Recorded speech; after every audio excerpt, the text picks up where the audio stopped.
What is happening out there, rotoscouts baseball fans? Happy Tuesday to all of you. How about that preposterous, ridiculous, absurd, ludicrous slate that we had last night?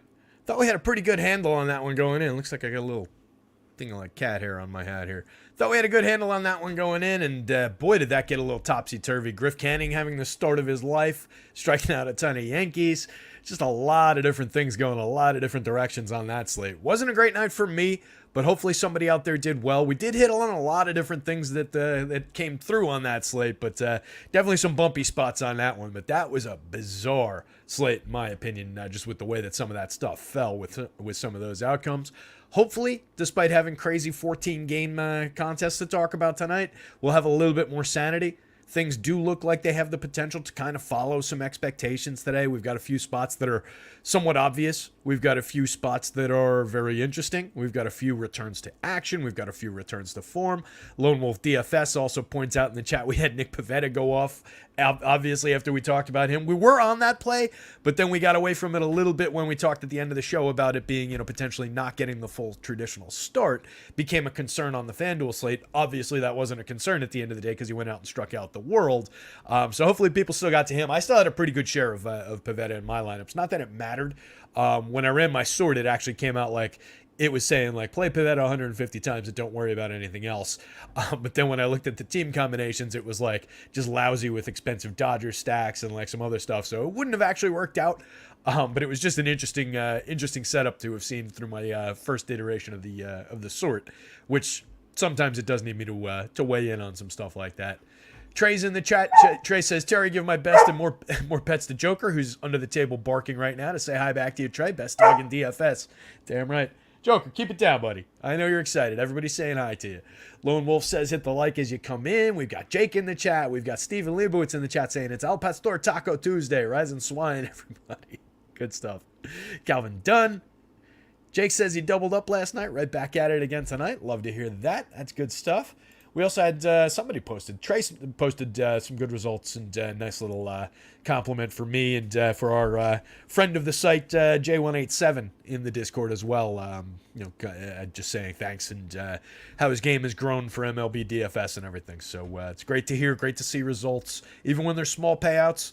Great to see wins, great to see results, top 1% finishes. All of that counts, regardless of what the payout is up top. If you're finishing at those levels in giant tournaments that have 40,000 entries in them, you're doing something right, and we like to see it. So share those results. Craig Bergeron's in the chat. Mamba's here. Kevin O. Love it. Yeah, Kevin O says, let's get a like record. I like that idea. Let's hit that like button early. Hit that like button not often, because if you hit it more than once, then it goes away, I think. But hit it at least once and then tell your friends. We've got a monster slate to talk about, guys. So let me kind of dive into this one. I don't want to waste too much time. Not that it's a waste of time saying hi to everybody by any means. Love saying hi to everybody. Love the enthusiasm, the participation. But we do have quite a bit to go through on this one. Not a ton of time to do it in. That's why I started at 4 today, but we're already up to 4:06. Hoping to get out of the way by 6 o'clock so that we've got a little bit of time to build lineups. Got a little rushed myself yesterday toward the end. We didn't finish all that late yesterday, but just things got a little rushed. That was my big downfall in talking about my lineups yesterday. I got overweight to Jesus Luzardo intentionally because I really liked the spot when I started looking around the industry where people had him for ownership projections. I was saying, damn, if I could book him, Card's not a great matchup for him or anything, but if I could book him with his ceiling at like 4 or 5% ownership, I got enthusiastic about the spot, and it obviously didn't work out. But I think it was still a smart play, or if not smart, an okay play, let's say. Obviously didn't work.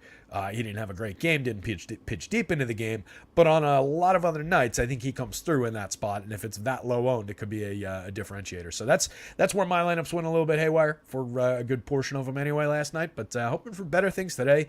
We've got a ton to choose from. 28 teams on deck. We've got a lot of pitching.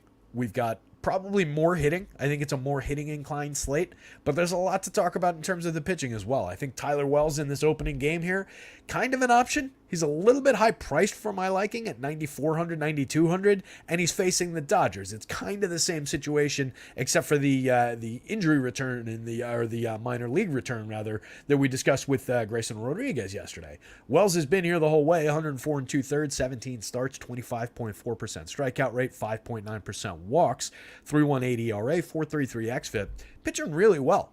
One of the better whips among qualified starters in the league at .93 and 11.3% swinging strike rate.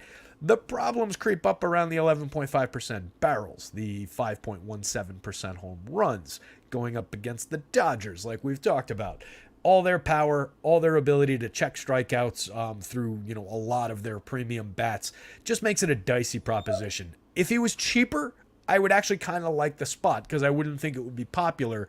If you were getting him in the 8s even on DK, I could see it. If you were getting him in the 8s on FanDuel, certainly I could see it. At 92 on FanDuel, it's a stretch. At 94 on DK, it's a bigger stretch. I just don't love it. I could see him succeeding. I could see him even succeeding for DFS purposes. More likely to give you a decent real-life start than a high-end DFS start in this spot, though. So for price, I don't think we need to go there. Michael Grove on the other side, 5,700 on both sites. Probably doesn't deserve to be that expensive. 6.89 ERA, 4.45 xFIP, a 20.6% strikeout rate, giving up 4.31% home runs, 9.4% barrels. Just looks very targetable. Doesn't project well at all for the price point. Looks targetable to me with these Orioles bats. I like the spot for the Orioles. I'll definitely have both sides of this game in terms of the offense. I think that the Dodgers are at worst playable. You can see 5 of those guys, the expected top 5, all have marks above the magic number in terms of home run upside. But we also have 3 guys in the Orioles lineup above the magic number. We've got Adley sitting, essentially at it at 9, one tick below. Joker, quiet, buddy. Yeesh. One tick below for Adley at 9 in the home run model. But, some decent bats there at cheap prices for the Orioles. So I really like the spot for them going up against the targetable Grove. He's just been lousy for runs allowed, even in the expected number. That 4.45 xFIP is a lot better than a 6.89 ERA, but it's still very targetable. It's still allowing plenty of runs in the expected form. So I like the spot there. If I'm going to Orioles, it's certainly Gunnar off the top. Really like him. 4,700, 3,000. Just the pricing hasn't caught up to his production.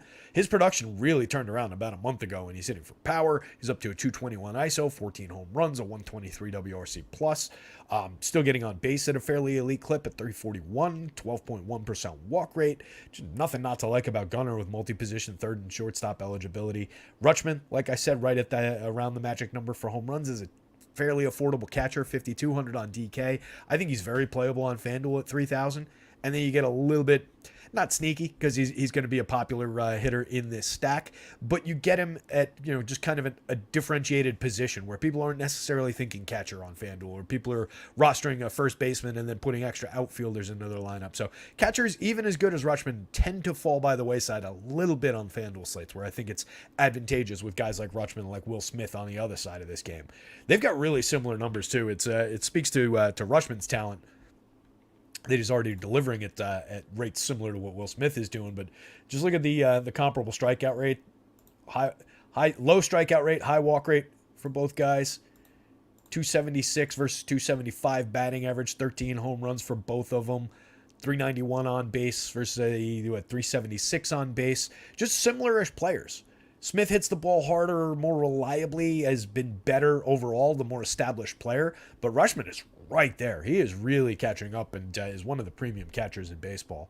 Santander, with all his power, is a switch hitter. 17 home runs on the season, a 226 ISO, 32% better than average creating runs.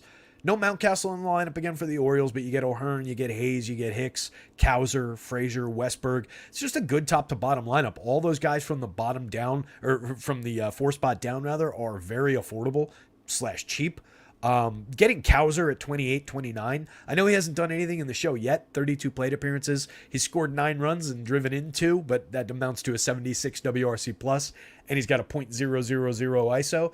This kid's going to be a star. This kid is a talented kid. He's got a good mid-range power bat, good speed. He's a toolsy kind of a player. So maybe I use the word star a little bit strongly there, but he's going to be a very good player and a fixture in the Orioles lineup. Let's put it that way. Top end prospect. So I like getting Kowser that cheap. I like getting Jordan Westberg that cheap, who's also a high end prospect who is yet to deliver in the show, but plays two positions for 3,200, 3,100. Really like the lineup, basically top to bottom. You can play Adam Frazier. You can play Aaron Hicks. As much as I don't necessarily love him, he's definitely delivered since joining this team. On the other side, if you do want to target Tyler Wells, it's a playable spot. Like I was saying, you've got all this upside for power based on all this premium contact and all these home runs he's given up so far this year. There is a little bit of bad with the good in the matchup in that he's a pretty good strikeout pitcher. Doesn't get himself into too much trouble with the walks, is decent at limiting runs, but it's the Dodgers. So I do think you can go there. You're getting these three guys at decent prices on both sites with Will Smith, Max Muncy, and JD Martinez. None of them are priced up fully, I wouldn't say. Maybe Smith is at 53.35, arguably a little cheap on FanDuel for a guy creating runs 40% better than average, regardless of position, with a 200 plus ISO, 13 home runs on the season. Freeman and Betts up top, star caliber players, star caliber prices, nothing to argue with there. Multi-position on Mookie on both sides, three positions on the FanDuel slate is a major asset. Guy's got 27 home runs and a 302 ISO, and he plays second base, shortstop, and outfield on that side. It's just an absurd wealth of riches over there. You've got all three of the lefties that we like at the bottom of the lineup in Peralta, Hayward, and Outman. You've got Miguel Rojas bringing up the bottom of the batting order. He's hitting 8th today, so not the very bottom, but 2,700, 2,300 across sites. Kind of warranted for a guy with 226 plate appearances and a 54 WRC plus and a .053 ISO. There might be a better option there. Maybe somebody can hit, but at least he plays some defense. So 8-man lineup, I guess, for the Dodgers, and then you can bolt on Miguel Rojas if you're building out a ton of stacks. That's for me on both sides. Tepid interest in Tyler Wells, given the pricing and the matchup. I do think he's a good pitcher, though. Wouldn't be totally shocked to see him put up a good game. We'll keep on rolling through this one. This is a weird spot. Logan Allen, 7,700, 8,500. I don't know how deep he's going to pitch. That's my concern with Logan Allen. He came out after... what was it, 4 innings in each of his last 2 starts? It's in the article, but I wrote it so long ago that second game of the day, I was writing this one, I think before noon, and I just finished the article a little while ago. Let me catch back up here.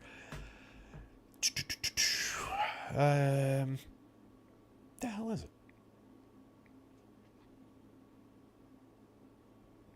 Bear with me.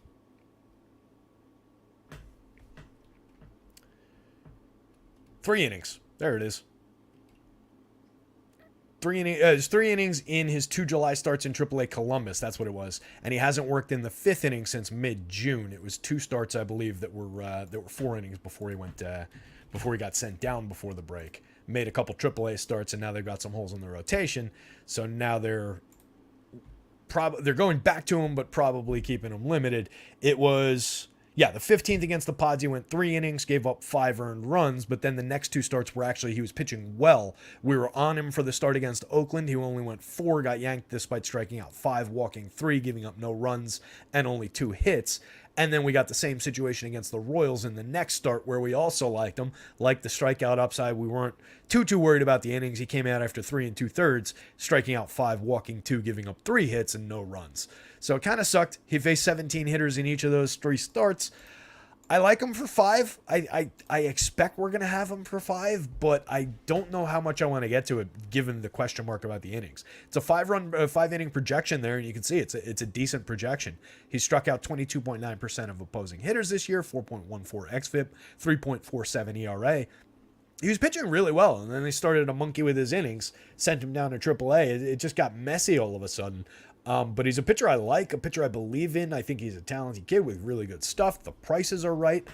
At price, I do think you can throw a few darts at it, given that it's a matchup against the Pirates. I think there's enough upside there that you can kind of get away with it, but I don't like the idea of him coming out after 4 innings again, obviously. Is not priced appropriately for a 4-inning start. If we're getting 5, you get a shot at a win bonus at that price on DK. I think you can maybe get away with it, but it's not a great situation here. Kind of unpredictable. If you're going to Mitch Keller on the other side, started out the year great. He's got Cleveland basically checked at 4.31 implied runs, but he's been kind of up and down. If you look at the numbers, he's 26.7% strikeout rate, 3.31 ERA, 3.57 xFIP overall, 19 starts, 117 innings. But since the start of June, his strikeout rate dipped to 19.8%, 4.30 xFIP. For the month of July so far, 21.2% strikeout rate, 5.21 xFIP. We don't like to dabble in just small samples, but it does show a regression to the norm for Mitch Keller, coming down from that outrageous start that he had over that first handful of starts. He's got talent. He's got terrific stuff. He's facing a lousy lineup that was totally targetable in my mind. They're decent at limiting strikeouts. 17.7% strikeout rate for this confirmed lineup is very, very good. One of the best teams in baseball at limiting strikeouts. I do think he's got potential, though. 99 on DK, I think, is a fair price for him. 10-9 on FanDuel, I think, is aggressively high. He projects well. I'm curious to see how much he comes through in my process, how much I have to put my thumb on the scale to get to him at this price, though. Because there's a lot of other guys who project in the like 25 to 32 range, like in this range, with a solid handful of them around like 29 in my model, and then two guys at the top end. Keller being at that price, I don't know how much I want to get there today. I like the matchup. I expect he's going to have a good game here, but that's just an untenable price point. So it's difficult to get to. Not that that's going to lead me to say grab a bunch of Guardians bats. I know they went off yesterday. Good for them. But he's got a limiting effect on their home run potential in this spot. He's only allowed 2.27% home runs, 31.5% hard hits so far this season. So he's got Ramirez at a 6.06, Josh Naylor at a 4.94, and everybody well lower than that in the home run model. A lot of light hitting type guys like Will Brennan and Miles Straw. A lot of guys who have been good home run hitters in years past, good to very good in Josh Bell, Andres Jimenez, Ahmed Rosario. I know a couple of those guys went deep yesterday. 3 home runs on the season for Rosario, 8 on the season for Jimenez, 9 for Josh Bell. It's just not a good team. They haven't been sequencing. They haven't been hitting for power. If they get back on track, great. I'll be on board for getting back to them because I do like the dynamic nature of that lineup and what the positions that they fill, like getting good double-digit home run, double-digit steal type guys at shortstop and second base has value, particularly when they correlate with other infielders. You could build an infield entirely out of these Guardians when they're going right. There are reasons to want this team to be good, but they just haven't been this season. There's not a ton in like predictive stats that really say that they should be doing a lot better than they have been. So I still don't like the spot for the Guardians that much. I prefer the Keller side. I like it on the DK slate. I don't love it on FanDuel, just given that price. Pirates side of the equation, if you chase Logan Allen quickly, get into the Cleveland bullpen, then maybe there's a little bit of upside. I think maybe there's a little bit of potential for the righties at the top of the lineup going up against Allen. But like I said, I think he's a good pitcher. He's proven that he's a good pitcher over 12 starts this year, or mostly good starts. So limited interest in the Pirates. Connor Joe, good start to the season, better against lefties, but overall 6 home runs, 3 stolen bases, a 106 WRC plus is okay, but not nothing special. He's cheap. He's easy to get to first base and outfield for 26, 24. So he's a good option in the leadoff role if you're stacking Pirates. But I don't think he's somebody to really go out of our way for if we're not stacking Pirates, or we weren't gonna. Brian Reynolds, Andrew McCutchen, kind of same stories. 9 home runs, 10 home runs, 107 WRC plus, 121. Both fine. Good veteran players, affordable prices, but nothing to really prioritize here. Carlos Santana, Henry Davis, Triolo, Andy Rodriguez, Leo Perguero, the 2 rookies that they called up yesterday. Those guys maybe you could call priorities if you're building Pirate stacks. I would want to include them, particularly on the DK slate at the dead minimum. 2 high-end prospects, both with power, fill good positions at catcher and shortstop for the dead minimum on the DK slate. You're kind of in business there if those guys connect. So like I would say like Rodriguez, Peguero, and then maybe you just wrap those 2 guys around to like Joe Reynolds and McCutchen off the top. Or you could do something from the middle like Reynolds, McCutchen, Henry Davis and those 2 and just go like, alternating spots down the lineup. But even with those guys, low priority stack overall. 2,400 for each of them on the FanDuel slate, not as appealing, but they would definitely be included in most Pittsburgh stacks that I build on the FanDuel slate. So not a great spot really for either one of these offenses. I'll have shares of both pitchers. I question the innings for Logan Allen, and then I question the price on FanDuel for Mitch Keller.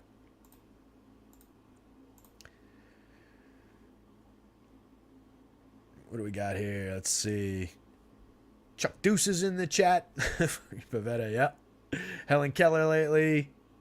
Anybody else high like me and getting to Manoah against the dad, says Jake Swales. Jake, definitely getting to the Manoah part. I'll tell you that. It's not projecting well. 7,100, you can see it right there. 66 on FanDuel, 13.89 in the FanDuel projections. Got sent to the development camp. Not even to the minors. Development camp down in Florida. Hold on one second. Yeah, Trey, I was hoping for Sawinski in the lineup as well. I actually was saying I would be surprised if they didn't play him, but they didn't.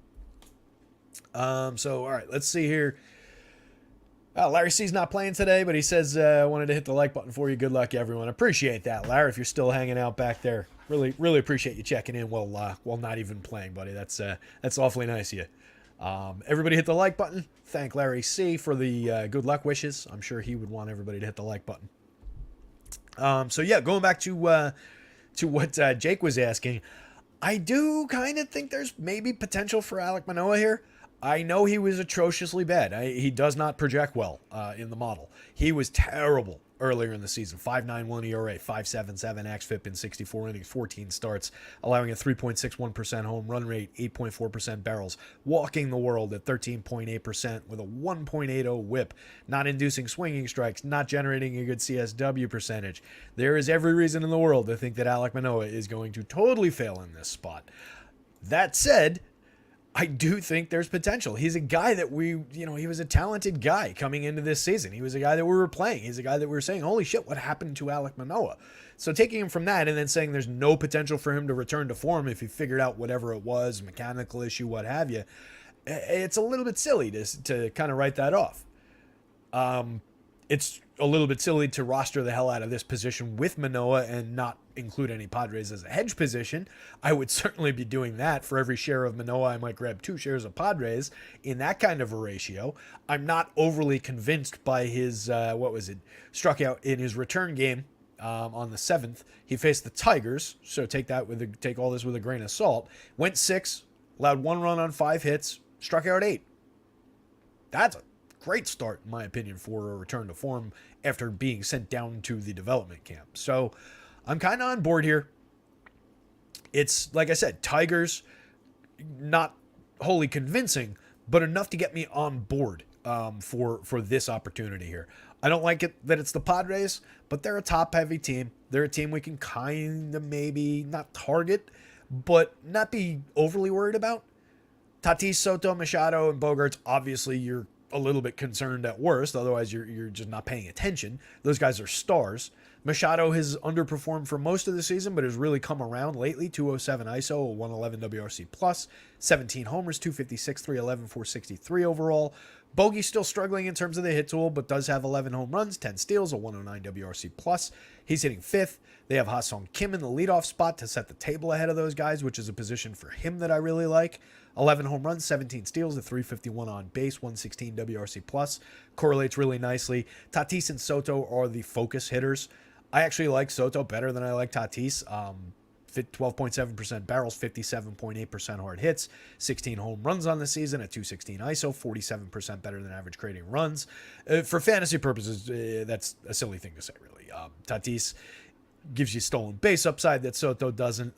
They're similar hitters, I guess was the point I was trying to make there. In terms of just the pure hitting aspects of it, I like Soto better. When you add in the stolen base upside, you have to give Tatis the edge, which is what the pricing does, obviously. Tatis did lose his shortstop eligibility on FanDuel, by the way. Just an outfielder now on both sites. So that's an interesting wrinkle with this lineup. Then you get the bottom end with Cronenworth, Gary Sanchez, Matt Carpenter, Trent Grisham. Very low-end bottom end. There's plenty of strikeouts available there. All those guys have underperformed on the season, with maybe, if you want to argue, the exception of Trent Grisham because of a 105 WRC+. plus. Fine. He's got a 14.1% barrel rate, but he hasn't really done much with it. 9 homers and 341 plate appearances, slashing 219, 327, 401. Okay. So, some potential for Manoah. When we say Manoah was a good pitcher, last year, 22.9% strikeout rate, 2.24 ERA, a .99 whip, a 3.98 xFIP, 2.04% home runs on just 31.5% hard hits, 5.4% barrels. Year before, 27.7% strikeouts, 3.22, 4.17, good swinging strike numbers, limited home run numbers. Guy's a good pitcher, talented guy. Something was going on. We'll find out whether he's fixed it or not. I'm willing to pay $6,600 on FanDuel to find out in a few darts. I'm going to have to force it through the model or change his production manually. $7,100, I would be doing the same thing on DK. I think he's totally viable on both sites. Low expectations, low probability, but viable. And a tickle in my throat. Hold on one second.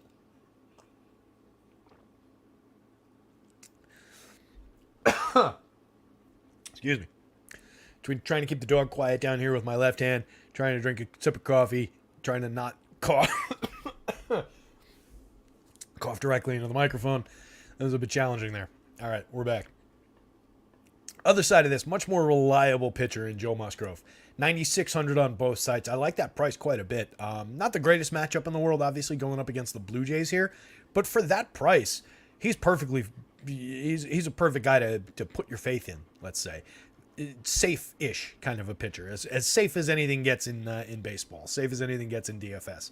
3.29 ERA, 3.75 xFIP, 24.2% strikeouts, only 5.2% walks, 11.8% swinging strikes, 28.7% CSW, only 4.9% barrels, 30% hard hits this season, 2.45 on the home runs, 86.7 miles an hour of exit velo. Musgrove's a good pitcher. He's been pitching well. He projects fairly well. This is not the lead spot, but it puts him firmly in that second tier. Like I said, there's two guys up top, and then there's a tier of like 6 to 8 guys. I counted it up, and I think I named them in the article. And then I obviously name them as we go through. But Musgrove is firmly on that list, and he's one of the competitively priced guys in that list. Not the greatest matchup. George Springer, Bo Bichette, Brandon Belt, Vladdy Guerrero, Matt Chapman, dynamite top 5, tons of power, tons of run creation ability. Average run creation mark for that group is 124. They've combined for 61 home runs so far this season. Then you get a couple home run hitters down lineup with Dalton Varsho, Danny Jansen in the lineup. But I think they're targetable enough. There's some strikeouts there. They're not bad for strikeouts, but there's some strikeouts there, a little better than 1 in 5. Musgrove's got the talent to find them. So I think he's got a good enough shot at giving us a start that we need today.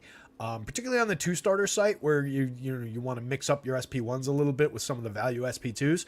I would definitely have Musgrove firmly in that rotation. I would definitely roster some Blue Jays bats on the other side. I would go to that top 5 quite aggressively, and then mix in some Whit Merrifield, some Varsho, some Danny Jansen. Kiermaier's kind of a not defense only, but he's a defense mainly kind of a guy. 276, 335, 427, 4 home runs on the season. Started out really hot. Remember that? Like back in April. And we were talking about how he had gotten contact lenses, and he was talking about that on one of the MLB shows about how his hot start, and he hoped to sustain it all season. Well, he didn't, but he's having a decent year in terms of the hit tool, the run creation. So a defense and speed kind of a guy, but a playable part in small doses if you're building a lot of Blue Jay stacks. If I'm building Padres, it's these top 5 guys. I want in a lot of different combinations, and then some Cronenworth and some Gary Sanchez sprinkled in a variety of combinations with these guys. But these are the priority bats on the Padres is Kim, Tatis, Soto, Machado, and Bogaerts. So kind of a 4 corners game. I have enough faith in Manoah's turnaround at price. Definitely with price considered and probably ownership considered as well. It's a DFS play. I'm not going to go out and sign him to a $20 million real life contract based on one game against the Tigers in his turnaround, but I'll pay him for DFS purposes. Musgrove I like. Blue Jays bats in mid-level doses. Padres same thing.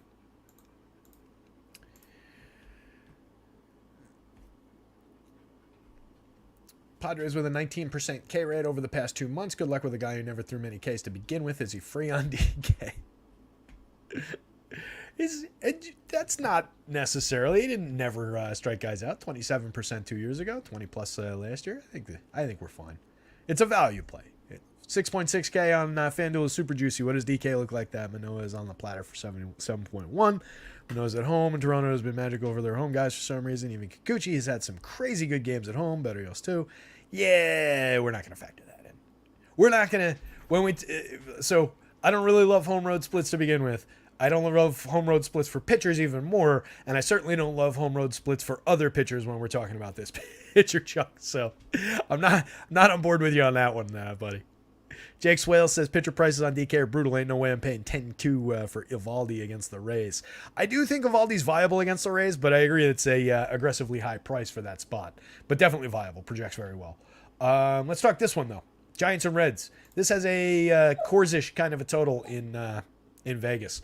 There's some wind and there's some rain. Joker, please go lie down, pal. Come on. I don't need this today. Go lie down. Okay. There's potentially some rain in the area. That's true for the Midwest games. St. Louis, Pittsburgh, Cincinnati. Those are the primary issues for rain today. I think there was a little bit in the Atlanta area. I know Roth was worried about it earlier in the day, more so than the national weather models was the way he was talking about it. But I think it's mostly clear, so I'm not as worried about it. I'm not overly concerned with weather today, but obviously keep an eye on it. That's kind of our daily take on weather. Is like, I'll speculate on it all you want, but in the end, keep an eye on what it looks like with the professionals. So assuming we get clean weather here, I don't necessarily want to roster either of these pitchers. If somebody put a gun to my head and said you had to roster one of them, it would be Anthony DeSclafani. Even though the Reds are the favorite in this game, they have the higher implied total. They're the probably better of these two offenses right now. Oh, excuse me, they don't have the higher total. 5.24 versus 5.89 for the Giants. I had that the other way around in my head. So that even supports what I was saying about DeSclafani. He is the better of these two options, but you can see he doesn't project well. The Reds and Giants are both well over 5 implied runs. This just looks like a spot to roster bats. I don't think anybody wants to go to Luke Weaver here. 17.3% strikeouts, totally targetable with a 5.07% home run rate. DeSclafani on the other side, 44.5% hard hits, 3.11% home runs is targetable, only 18.7% strikeouts. A good, effective major league pitcher, but not really a DFS option on most slates. More likely to pitch 5-6 clean innings. Maybe he shuts down the Reds in one of their disappointing games. Doesn't give anything up, but still doesn't have like a great DFS start. That would be the ceiling, I think, for DeSclafani here. So I'm really not going to either pitcher. Definite enthusiasm about the bats on both sides, though. Lamont Wade probably back in the lineup today. Jock Peterson, Michael Conforto, Mike Yastrzemski, premium left-handed power bats. All 4 of those guys can be in a lot of my lineups. They're all cheap. Everybody on the Giants below 3,000 on the or 3,000 or below on the FanDuel slate. Everybody 4,400 or below on the DK slate. They're just easy to get to, and they're one of the better value-oriented teams, but one of the better value-oriented lineups. They don't have stars, but they've got a lot of really good players. Wade is a good player. Peterson's a good player. J.D. Davis is a good player with reverse splits. He's better against fellow righties than he is against lefties this year. So I like J.D. Davis. This lineup plays at a minimum 1 through 5 a lot of times.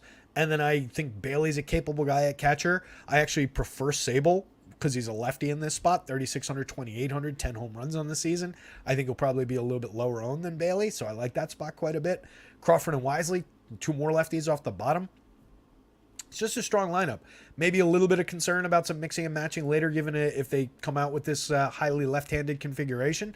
But I think they're very playable, and I think they're likely to have done damage by the point in which you're worried about anything pinch hitter-wise.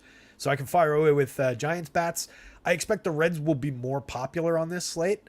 Given a high total and just the buzzier team, the more fun team. Ellie, Christian Encarnacion Strand, McLean, who hit his 8th home run last night. I like all 3 of those guys. I want to have all 3 of those guys in my lineups, but I think the public will be more inclined to go there than toward the Giants. We'll see what comes through in the optimizers. The Giants more likely to come up as a good optimizer play given all the cheap prices, but the Reds I think will be popular in lineups that people actually sit there and build. Friedel, McLean, Fraley, India, great stretch through 2 through 5. Ellie in the leadoff spot, obviously, star potential. 291, 327, 468 so far. A 107 WRC plus, 16 steals. A lot of speed in this team.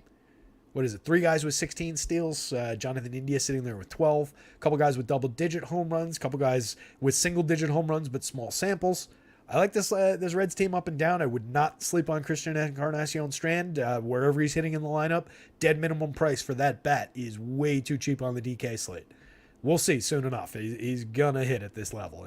I have no doubt in my mind. 9.36 in the home run model leads the team. I really like the spot for Encarnacion Strand. 2,800 on the FanDuel slate, totally playable. Benson and Malley, bolt-on parts at the bottom. Benson's had a good season, over 145 plate appearances. Playable team. Top to bottom. So both sides in this one, just basically offense only. I don't think we need to outthink ourselves and try and play a pitcher in a 11-run total game in Cincinnati's bandbox. White Sox, Metsies. Shannon Lambert's in the chat. Oh, good Lord, Zach Davies in Hotlanta. Wow, what's the Braves ownership going to be? I expect it's going to be popular, Shannon. I think the Braves are going to be popular. I think the Braves are, I know for sure that they're the leading team by point projection. They're the leading team by home run upside in my model. It's all on the stacks tool. That is an absolute smash spot, in my opinion. Trey says, Tara, how good is this Strand kid? Ellie good or McClain good type of good? In the middle, I actually think quite a bit of Matt McClain. I think he's a very good prospect. Ellie is superstar caliber. Ellie's like Ronald Acuna caliber, given his power, his speed, his contact. A lot of strikeouts to manage, a lot of, some growing to do, but he's got that kind of a trajectory if everything goes right. Encarnacion Strand had 20 homers in AAA before the call up. It was hitting 300, aggressively good. Oh, come on, Fangraphs. Like, I'm looking for Edwin Encarnacion at this point. Urgh.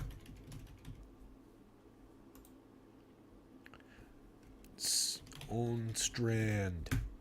Pain in the ass. I love you, Fangraphs, but that one was unnecessary. All right. As I was saying, 20 home runs in AAA this season, 331, 405, 637, triple slash, a 153 WRC plus, and a 306 ISO, only striking out 21.8% of the time, walking 10.4.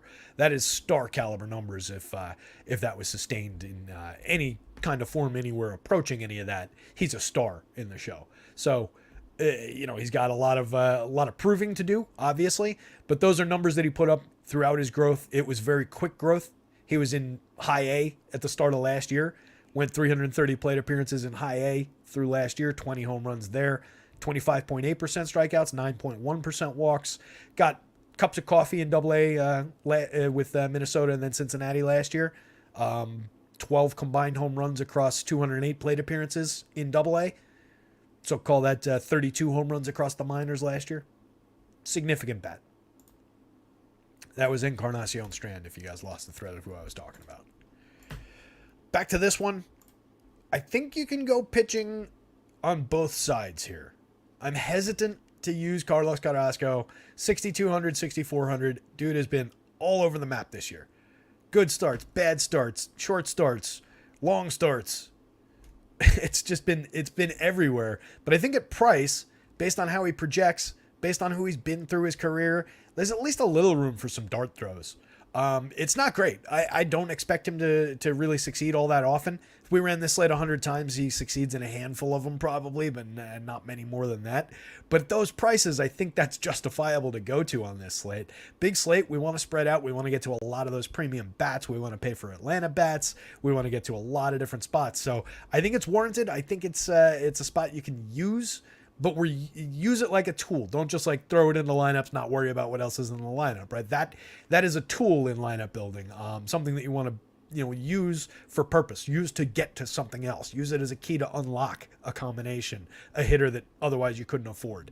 And that's how you view a pitcher like that. A lot of warts on the season, 16.2% strikeout rate, 10.2% walks, 5.08 xFIP, 5.16 ERA. In his last start, after a few tragedies, he went, I shouldn't use the word tragedy with a guy who survived cancer. Excellent job by him. That's awesome. But just poor word choice on my part. So after a few bad outings, let's say, short outings of four and 2/3, 3 innings, 4 innings in 3 straight starts, then went 5 innings, gave up 2, struck out 6 against the Giants, and then magically went 8 innings against the Diamondbacks on July 6th in his last start before the break. Gave up 3 hits, walked 1, struck out 4, no runs. Totally, like if we get that, I had no idea what to make of it at the time. Diamondbacks not an easy group to strike out, so the 4 strikeouts make sense. 3 hits don't make sense, no runs. If we get that kind of a performance, obviously, he's well on his way to a successful day. The White Sox are not as good as the Diamondbacks. They strike out quite a bit more. They don't have the potential hitters that the Diamondbacks do. They don't have Eloy Jimenez in the lineup today. They've got basically a three-man lineup with Luis Robert, Andrew Vaughn, and Jake Berger and all their power. Outside of that, this lineup kind of sucks. Benintendi's clawed his way up to a 102 WRC plus. Tim Anderson mired at 45. Still no homers. Still the 9 stolen bases that we were talking about for Timmy, 2 months ago? 3.1% barrels. Yikes. Ugly season for Timmy. At least Benintendi's hit tool is starting to work. He's getting on base at a good clip. Not really stealing bases, but he's creating runs at least a little above average. So Benintendi's the go-to at the top of the lineup. Use him, correlate him with Lubob and all his pop. 27 home runs at 299 ISO, 144 WRC plus. Dynamite breakout year for him. Andrew Vaughn, Jake Berger have combined for 33 home runs on the season, 105, 116 WRC plus for those two. Grandal, Remiard, Colas, Sebi Zavala down the lineup. Between those guys, I think I would choose Oscar Colas, just given his power profile in the minors for 2,200, 2,100. If I'm homer hunting against a guy like Carrasco, who's given up plenty of power this season, I think Colas is definitely in play, given that discount for his power upside. Has not done anything in 109 plate appearances in the show. 1 home run, a .069 ISO, a 49 WRC plus, but there is pop in that bat. If he connects at the right moment today, could definitely travel. Giolito on the other side, 9,300, 10,000 across sites. Good enough spot for me. For my money, I can pay these prices for him. He aligns pretty well with some of the other starters on the slate, given the $9,300 price tag. 10,000 puts him on like that Musgrove tier, which is where his projection puts him. So I'm perfectly willing to go to shares of him alongside options like Musgrove. 112 and a third innings in 19 starts, 25.3% strikeouts, 4.26 xFIP, 3.45 ERA. Not a top end ace, but a very reliable professional major league caliber pitcher. A very good pitcher, not a great pitcher, but a good pitcher, tier 2 type guy. Like Lucas Giolito to succeed here against the Mets more often than not.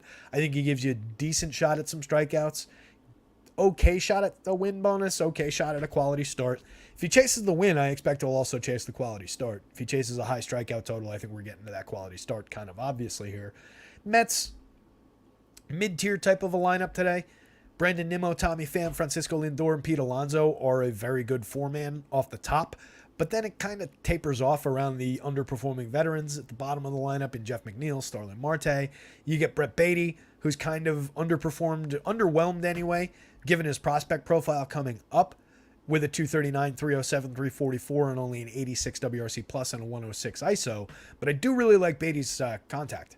46.5% hard hits. Tells me there's a good hitter lurking there. That's what his profile was coming up. He's a lefty, plays third base for only 2,600, 2,500. If you're going to Mets, and if you're going to a lot of Mets, definitely include Brett Beatty in your plans. I would not skip him. Francisco Alvarez, obvious, 17 home runs at 269 ISO, monster breakout season and only 233 plate appearances for the catcher. 3,600, 2,800 too. You're getting him pretty cheap for that upside. It's inconsistent. It's a rookie catcher who is playing, I don't want to say over his head because he's expected to be a star caliber player, but that was a major outburst in a very short period of time. So it's going to be a roller coaster, but it's not like we're paying a tax for the outburst that we saw. So we know there's a ceiling there. We know there's 2 home run upside. That price, I think you can get there easily. So really, if I'm going to Mets, Nimmo, like I said, over the top, 359 on base, great leadoff option. Him, Pham, Lindor, and Alonso are the preferred bats, the priorities. Alonso at 4,800, 3,600. He's in a major slump. I get it. 26 home runs on the season. He was at like 21 at the end of May. 207, 306, 484. I get that there's some issues there, but for those prices, for his upside, I'm willing to go there. Francisco Lindor, same story. He's had a bad season in terms of his triple slash, but he does have 19 home runs, 13 stolen bases, a 232 ISO. For DFS purposes, he's been mostly fine. Maybe a little bit less frequent of a contributor, but perfectly fine in terms of the counting stats, the big game upside. And that's really all we're hunting for. So, some interest in the Mets as a mid-range stack. Definite interest in Giolito for his prices. It's perfectly fine to pay those prices for Giolito. Some interest in value darts of Carrasco in limited doses. Very limited value darts to be used very specifically as keys to unlock something else. I want to make that abundantly clear that I don't think Carlos Carrasco is any good at this point, and I don't think he's in a particularly good spot, but it's a better matchup than a lot of other value pitchers have, and he does have the potential to pitch a lot of innings. White Sox bats you can go to. Benintendi plus the 3-man from the middle. Pick your favorite outside of that. Mine's Oscar Colas. D-backs, Atlanta Braves. This game was referred to by Shannon in the chat. This is a ridiculous spot to stack.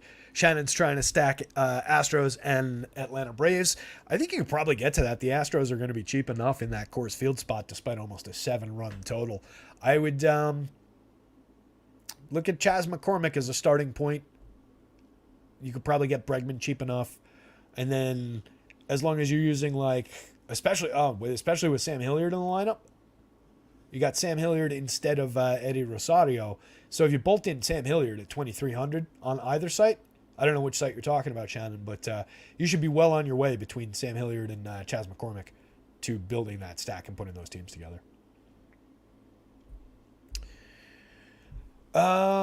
Okay, let's take a look at this. So Zach Davies is pitching for the Diamondbacks. That is ridiculously targetable. 6.37 ERA, a 4.65 xFIP on the season, 18.9% strikeouts in 53 and 2/3, 11 starts.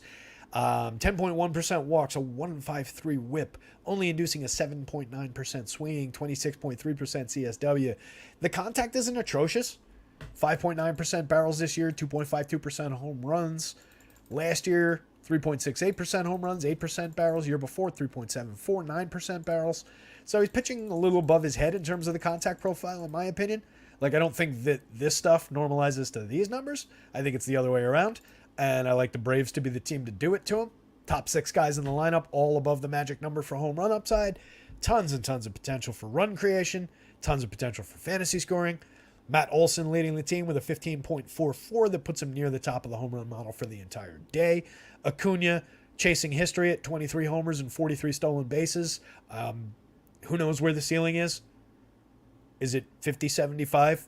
Is it 40-75, 45-75? I don't know, but I can't wait to find out. He's just ridiculous. Love Ronald Acuna Jr. Ozzie Albies I've been raving about all season. Best second baseman in baseball when it comes to power, when we're not counting Mookie Betts as a second baseman. Austin Riley was going to be... Actually, was he? I think I went with Riley. I legitimately forget. It was that long ago. That was like 10 this morning. I think I went with Riley as my home run pick for the day. 10.88 in the model, 16 on the season. Kind of a down year, but a guy who hit 38 home runs last year, 31 the year before. Just a premium home run bat. 47.3% hard hits, 10.3% barrels. I'm really not worried about Austin Riley. I think he comes roaring back to life with power in the second half. He's still got 16 home runs. A 176 ISO is a little lower than I would expect, but a premium power bat. Olson, premium power, plus power, 30 home runs on the season, a 315 ISO, 56.9% hard hits, 19.1% barrels, 6,400, totally worth paying for.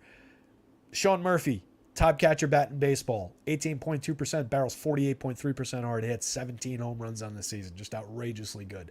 Ozuna, Michael Harris, Orlando Arcia, my favorite guys from the bottom of the lineup. Love the Harris-Arcia combination at the bottom of the lineup. They're still both very cheap. Arcia, as we talked about the other day, lost his triple position eligibility. I'll still just use him as a shortstop on FanDuel. That's where I was putting him most frequently anyway, so it kind of just works for me. He's been very good this season. And then Sam Hilliard, like I was just referring to in Shannon's question, 3 home runs earlier in the season, 4 stolen bases in 77 plate appearances as a fill-in, 50% hard hits in that sample, 7.9% barrels. Is a kid with a decent contact profile, decent home run stroke. I have no issues playing Sam Hilliard at the bottom of that lineup as a lefty for 2,300 against Zach Davies of all pitchers. So I think that's a great little source of value. Use Sam Hilliard as a wraparound. He's even got the potential to get on base, steal a base, set the table for the Acuna, Albies, Riley portion of the lineup. So I like Sam Hilliard from the bottom there. It's a decent little differentiation.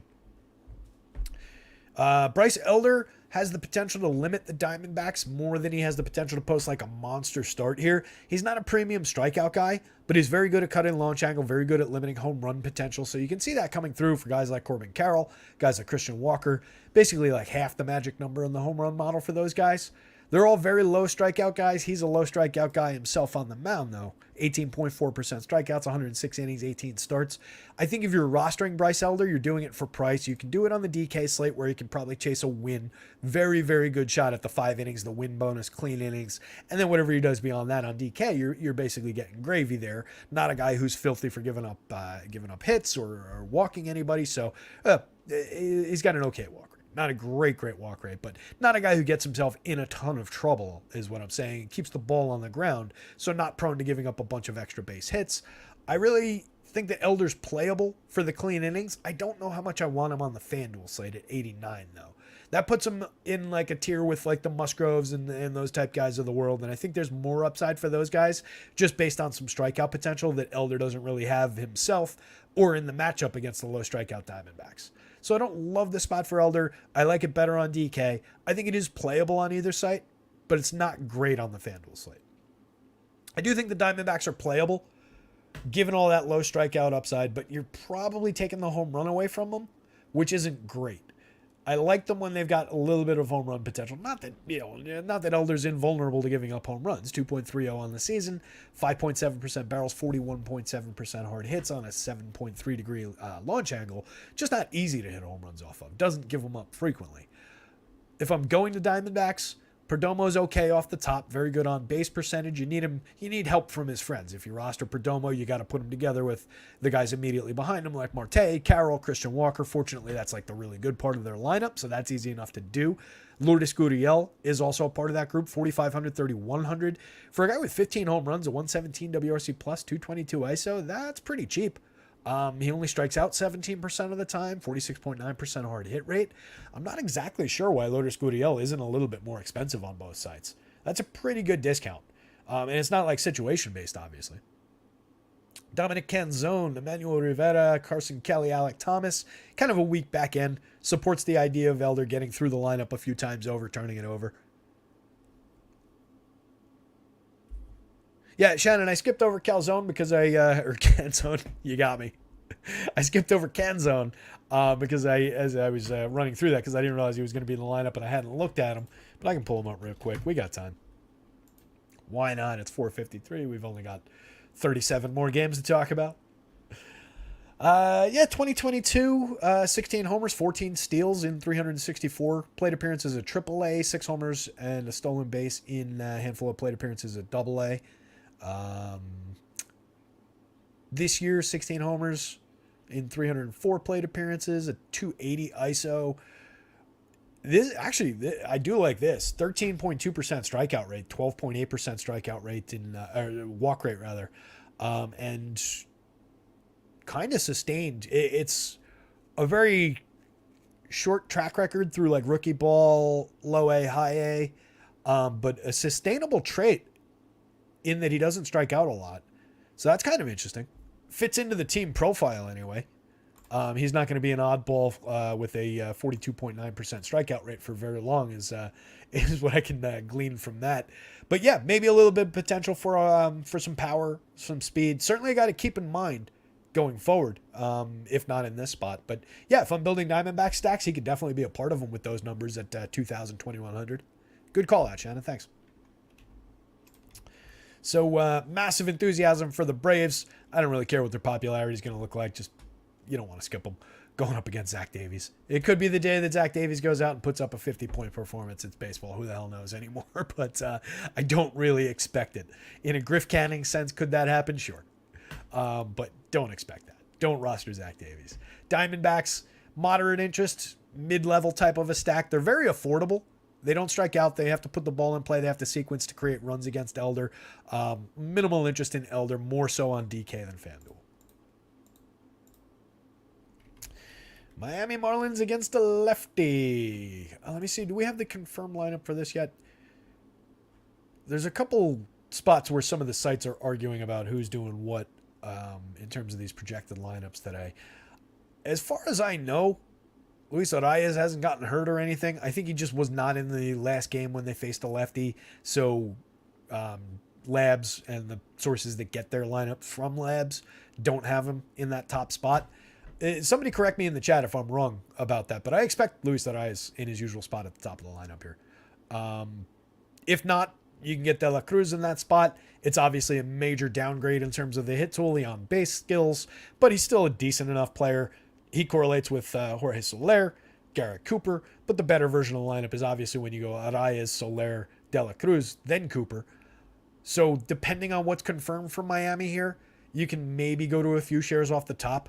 Jorge Soler is the reason that you would want to do that. Jorge Soler is an absolute monster against left-handed pitching. I really like this spot for Jordan Montgomery. He's one of my top few projected starters. You can see the number at the bottom of the screen there. He's had a good year, 22.3% strikeouts, a 3.23 ERA, a 3.82 xFIP, doesn't get himself in trouble with just a 6.3% walk rate, doesn't really allow a ton of power, 2.32% home runs, only 36% hard hits, 88 miles an hour of exit velo. But Jorge Soler's got a 500 ISO and 10 home runs against lefties this year. 500 ISO is bonkers. He's got a 272 ISO under normal circumstances with 24 home runs and 387 plate appearances. So I think normal Jorge Soler and then double it. That's what he is against lefties. He's absurd. That would be the reason to want to grab shares of De La Cruz if he's in the leadoff spot, or as a third hitter, and Cooper if they're third and fourth, with Arias as the main correlated scoring component in Miami stacks. If you don't get Arias, it's a lot more difficult to go to. It's more of a three-man. You can bolt Yuli Gurriel into that, but it's not great. Okay, still hit tool at 266, 330, 394, but hasn't done a lot at the plate. And then the bottom of this lineup is just bad. Gene Segura, John Birdie, Dane Myers, Nick Fortes, Garrett Hampson. Nobody is worthwhile at the bottom of this lineup. So I think it's a very good spot for Montgomery. I think it's a spot that you can fire away with shares of him. 8,200 is cheap for his upside, for the ceiling that he's got in this game.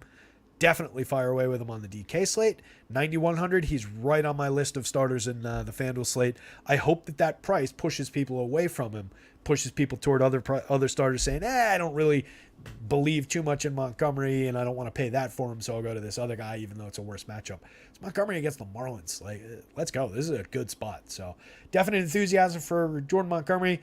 Some enthusiasm for the Cards because I believe we're getting into the bullpen pretty quickly here. Edwin Cabrera is just mispriced. He's a very good young pitcher, 28.9% strikeout rate, 67 innings, 14 starts on the season.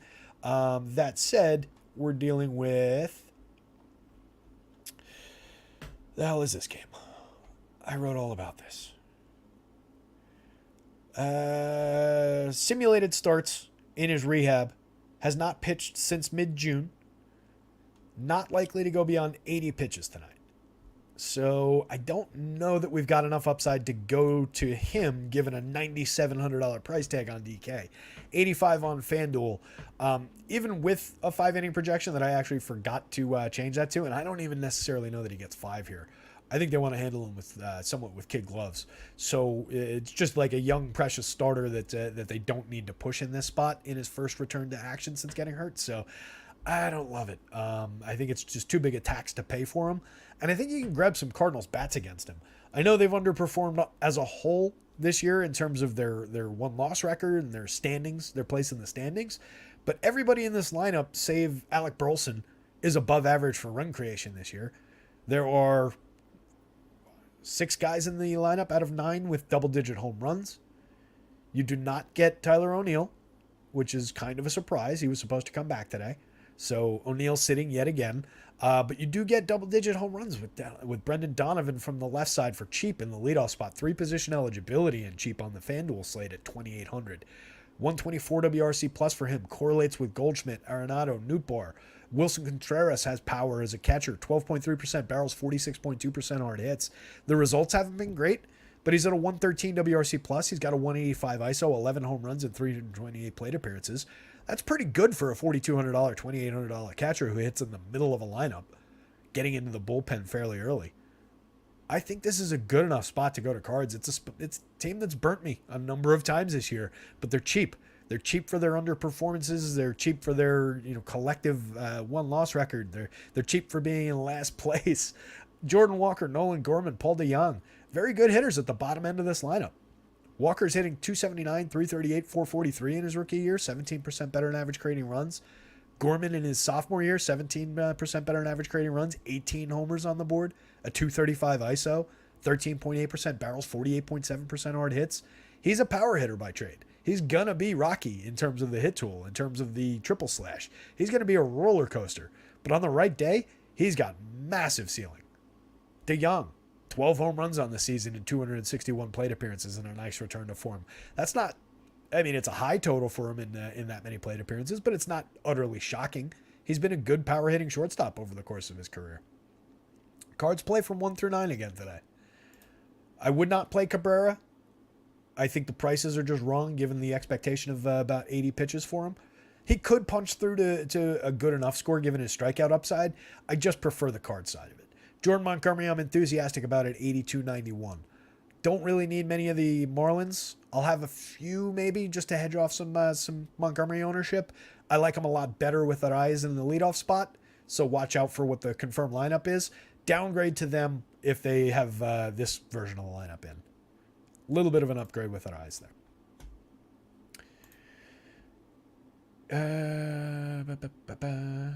Canning was more expected to have a game like that, though. Yeah, Chuck, I mean, you're not wrong. Canning, we talked about it yesterday, 20-ish percent strikeout guy who has had good games over time and was facing the Yankees. I think one of my comments was like, the Yanks are the kind of team that would push a good start in his direction because of how bad they've been. Shannon says Sandoval in play for sure. Yeah, I was just about to round off to that. I think that puts Patrick Sandoval in play. So yeah, it's just an ugly version of the Yankees lineup. They've been bad. They've been bad since Judge went out. He's their entire offense. Guys like Harrison Bader are not the answer. He's been, I know he hits home runs every now and then, tends to do it in big spots, tends to bolster his reputation by doing it in big spots. But what is he, a 90 WRC plus in his injury-marred season? Just not great. 12 was kind of unexpected. Yeah, exactly. The strikeout total was outrageous. Nats going up against Jameson Taillon. Cubbies going back the other way against Pat Corbin. I don't really want to go to either one of these pitchers. If you wanted to tell me you could see some value, you can make an argument for value for either one of them. I don't disagree with you. I prefer the Taillon side of it if I'm going to the value there, as does Vegas. Vegas has the Nats at a 3.80 implied total. They have the Cubs at a 4.79. Taillon only costs 6,800, 6,300. He's a guy who's been a successful league average-ish type pitcher when healthy over the course of his career. 6.15 ERA is a little bit deceptive. 4.77 xFIP is not good, but much better. 1 in 5 strikeouts, 71 2/3 innings. Obviously a problem this year with contact, with home runs. Not great in terms of the swinging strike numbers. Not great in terms of the hits. 7.1% walks. It's not good, but that's why he costs 6,800, 6,300. Usable part, not a good part. Corbin on the other side, I get has succeeded before, has succeeded in some spots from time to time, but I just don't love him going up against a team that's good at sequencing, good at getting on base, creating runs, turning the lineup over, some power in the lineup depending on which configuration of it that we get.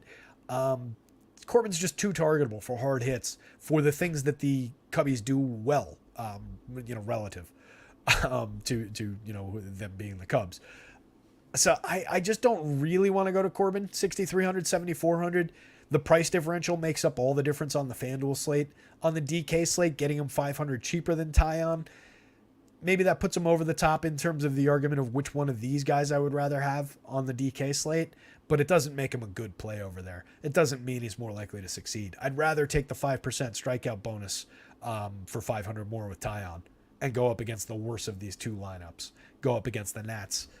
I think that's my lean here, but good news is you don't have to go to either one of these pitchers. You can just take bats against them.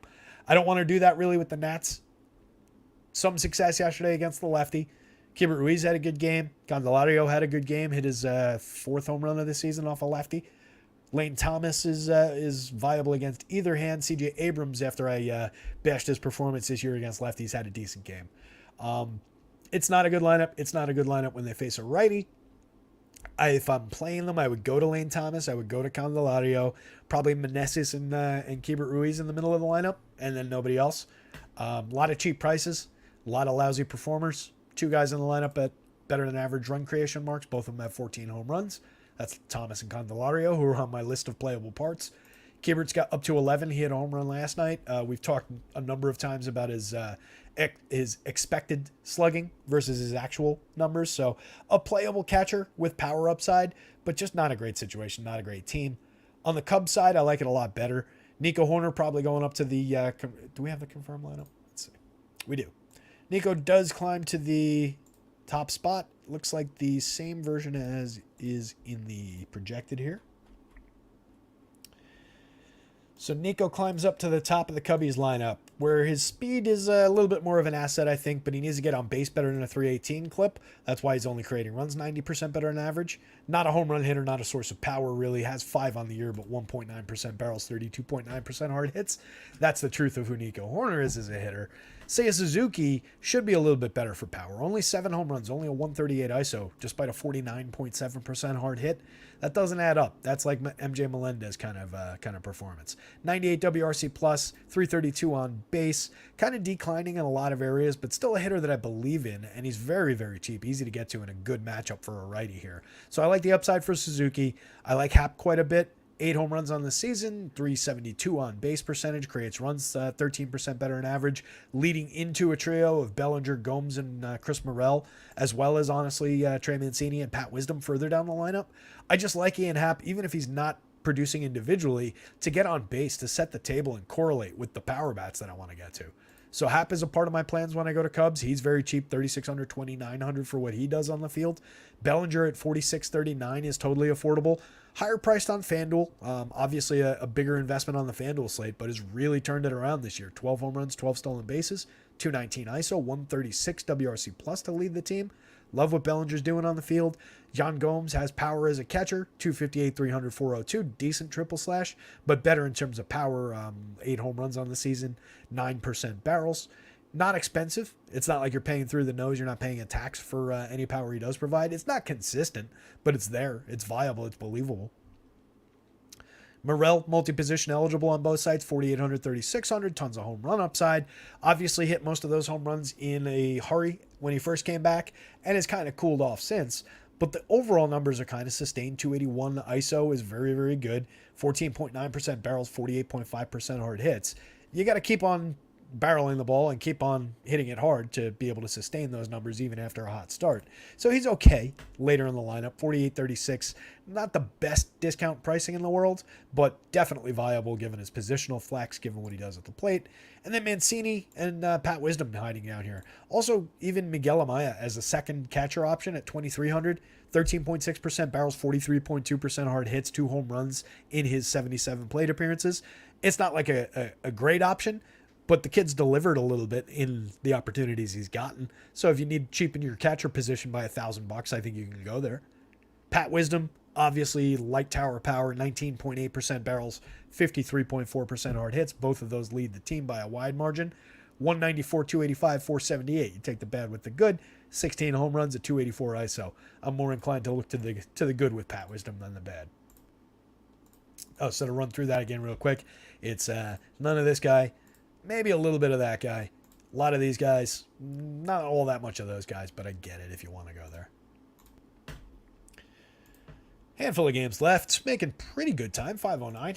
Not too bad. Armand, sticky stuff rating for tonight's game. Barely on his fingers or bathed in it. Yeah, that's going to be a key, right? Are we getting perfect game, Armand, or are we getting targetable, Armand? Nobody knows.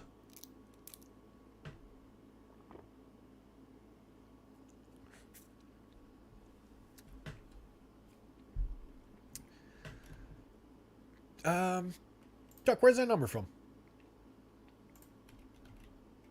I think that's, not sure what, is that the current lineup for Miami that you're looking at there, Chuck? Like the today's lineup? I typically click the active roster button when I'm on grass for the team pages so that I can see, like, just who's the collection for who's actually on the team today. But then once we get to the actual individual lineup, I don't have the exact splits. I'd be a little surprised if that's the actual number, though. I didn't think they were at that level. They are. I got them in a 93 WRC plus against. Oh no, sorry, that's against righties.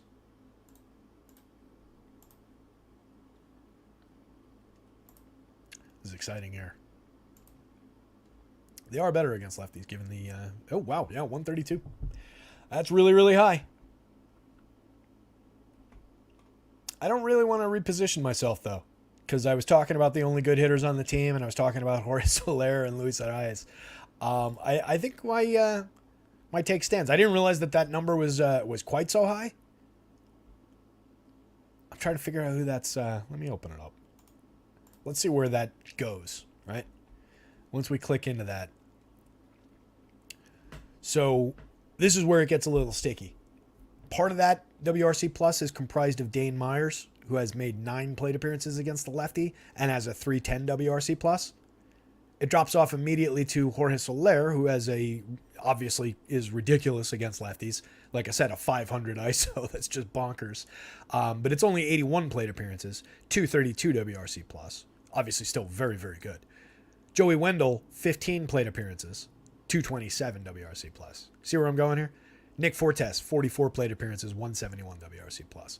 A lot of small sample in there. A lot of the weaker players with small sample. The guys that you want are productive against lefties. Don't get me wrong. Soler, dynamite. Arraez, 135 WRC plus against lefties. Only a .057 ISO, but who cares? He's got a 405 on base, probably hitting 380 or better against lefties. It's not on the same page. Garrett Cooper, 133 WRC plus. De La Cruz, 123. Jesus Sanchez not in the lineup, but 121. John Birdie, 120. Garrett Hampson, 105. So some good run creators in there, but we have to keep those, especially with WRC plus numbers.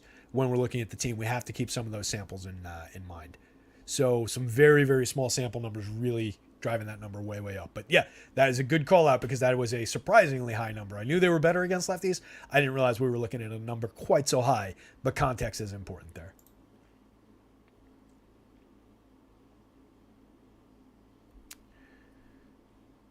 Chuck, in the what I use is under teams at the very top in the top tabs. I go to teams, team batting stats, 2023, and then there's an option for split. So I select which split I want. And then there's a checkbox for active roster or not. You can change up years. You can change up. You can split seasons. There's a lot of stuff you can do on that team board. I kind of just go with the basics, just because I'm usually trying to do things on the fly. And there might be a better way to do it. But that's how I've always looked at the collective team numbers. All right, let's get back in here. We got a lot to go through still, and a little or less time to do it in 5:13. Tampa Bay Rays, Texas Rangers. Somebody mentioned at the top of the show not wanting to go to Nate Eovaldi here. Excuse me, at 10-3, 10-7 against the Tampa Bay Rays. I totally get that. It's not a great spot. Obviously, they've been one of the better teams in baseball. This is a potential playoff preview here. Great series going on. I'm just going to load these lineups in real quick while we talk. But I do think Eovaldi's good enough and has been good enough this year to warrant at least a little bit of interest here. He projects pretty well for me. So I'm going to follow the model. I'm going to have faith, and I'm going to play some Nate Eovaldi. I think the price is okay. If he was cracking 10-5 even on DK, I'd start to worry. It's a 10-3 is a little bit better.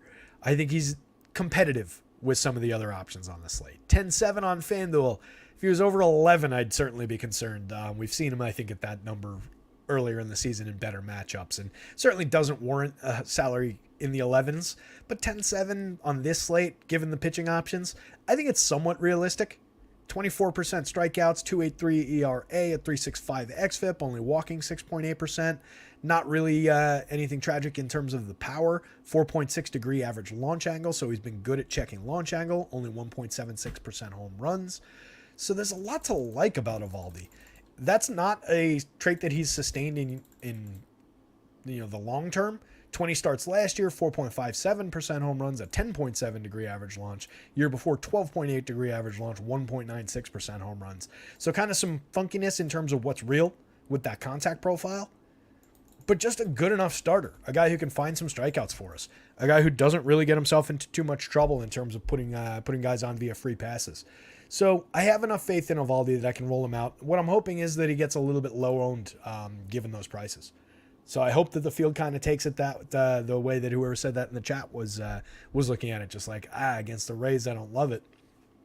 The Rays have been great, but it's, I still hesitate to call them like a team full of stars by any means. I think Wander Franco is a reasonably good star. I think Randy Arozarena is a realistic star. Is Yandy Diaz a star, or is he just a really good player having an outrageously good season? I think it's more the latter. Is Luke Raley a star? I don't think so. Haven't seen enough yet, but 15 home runs, 11 steals is great. A 160 WRC plus is great in 256 plate appearances. That's a half season performance. I think he's going to continue playing well but I don't know that he's a star.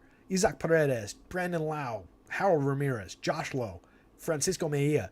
This is a gettable lineup. As good as they've been, it's a gettable lineup. 22.6% strikeout rate for the confirmed lineup against both hands. There's enough there. There's enough there for me to justify some Eovaldi shares. So I'm going to go to it. I'm also going to take some Rays as a hedge. They project really well. They were the second team by collective fantasy point projections with the projected version of the lineup. Probably comes down a little bit with the confirmed version. I think there were some changes toward the bottom there. Actually, no, Jose Siri instead of Harold Ramirez dings it a little bit. I think everybody else was projected this way. So it's a good projected lineup. Decent power projections. Definitely a good option to offset some Eovaldi ownership. If Eovaldi gets really popular, maybe go the other way and start rostering some Rays to attack any ownership. But I just don't see him getting all that popular in this matchup at those prices. On the other side of this one, Taj Bradley, 7,300 on both sites. I think that's a playable enough price. We're getting... Let's see, where is my breakdown of this? What did I do with the... I'm lost. Hold on.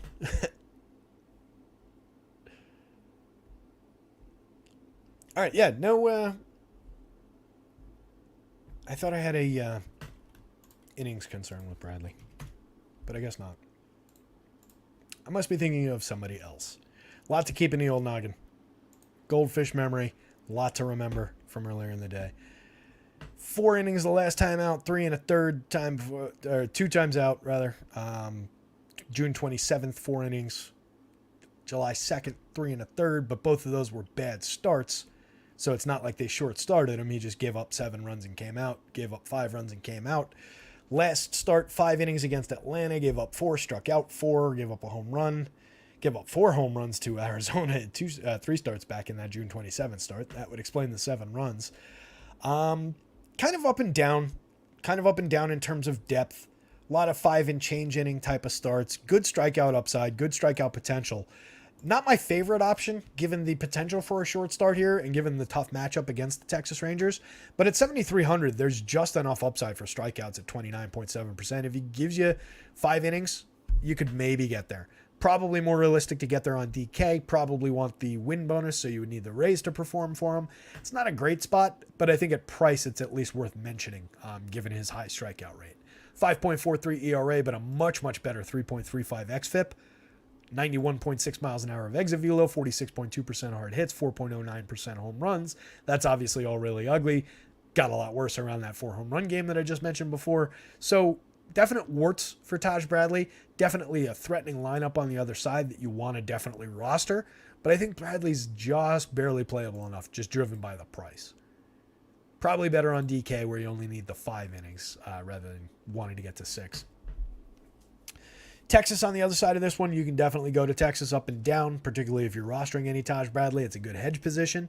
And you don't need Taj Bradley, by the way. It's not a spot where you're really missing out if you don't go there. I don't expect it to succeed that often, but I think at price, given his strikeout ceiling, it was worth talking about there. But probably more excited about the spot for the Rangers bats. A couple of guys at or around the magic number for home runs in Marcus Semien, Corey Seager, Adolis Garcia, Josh Young, the expected guys. You know, the all-star catcher in Jonah Heim with all his home run power, 13 homers on the season, a 199 ISO for Heim. Decent, not great contact profile. Only costs $4,500 where you need catchers, $3,200 where you don't. Love the bottom of this lineup with Ezekiel Duran and Leody Taveras. I think Travis Jankowski, perfectly playable part down there as well. 142 WRC plus over 165 plate appearances for a guy who costs $2,800, $2,700. 13 steals if you're looking for some counting stats.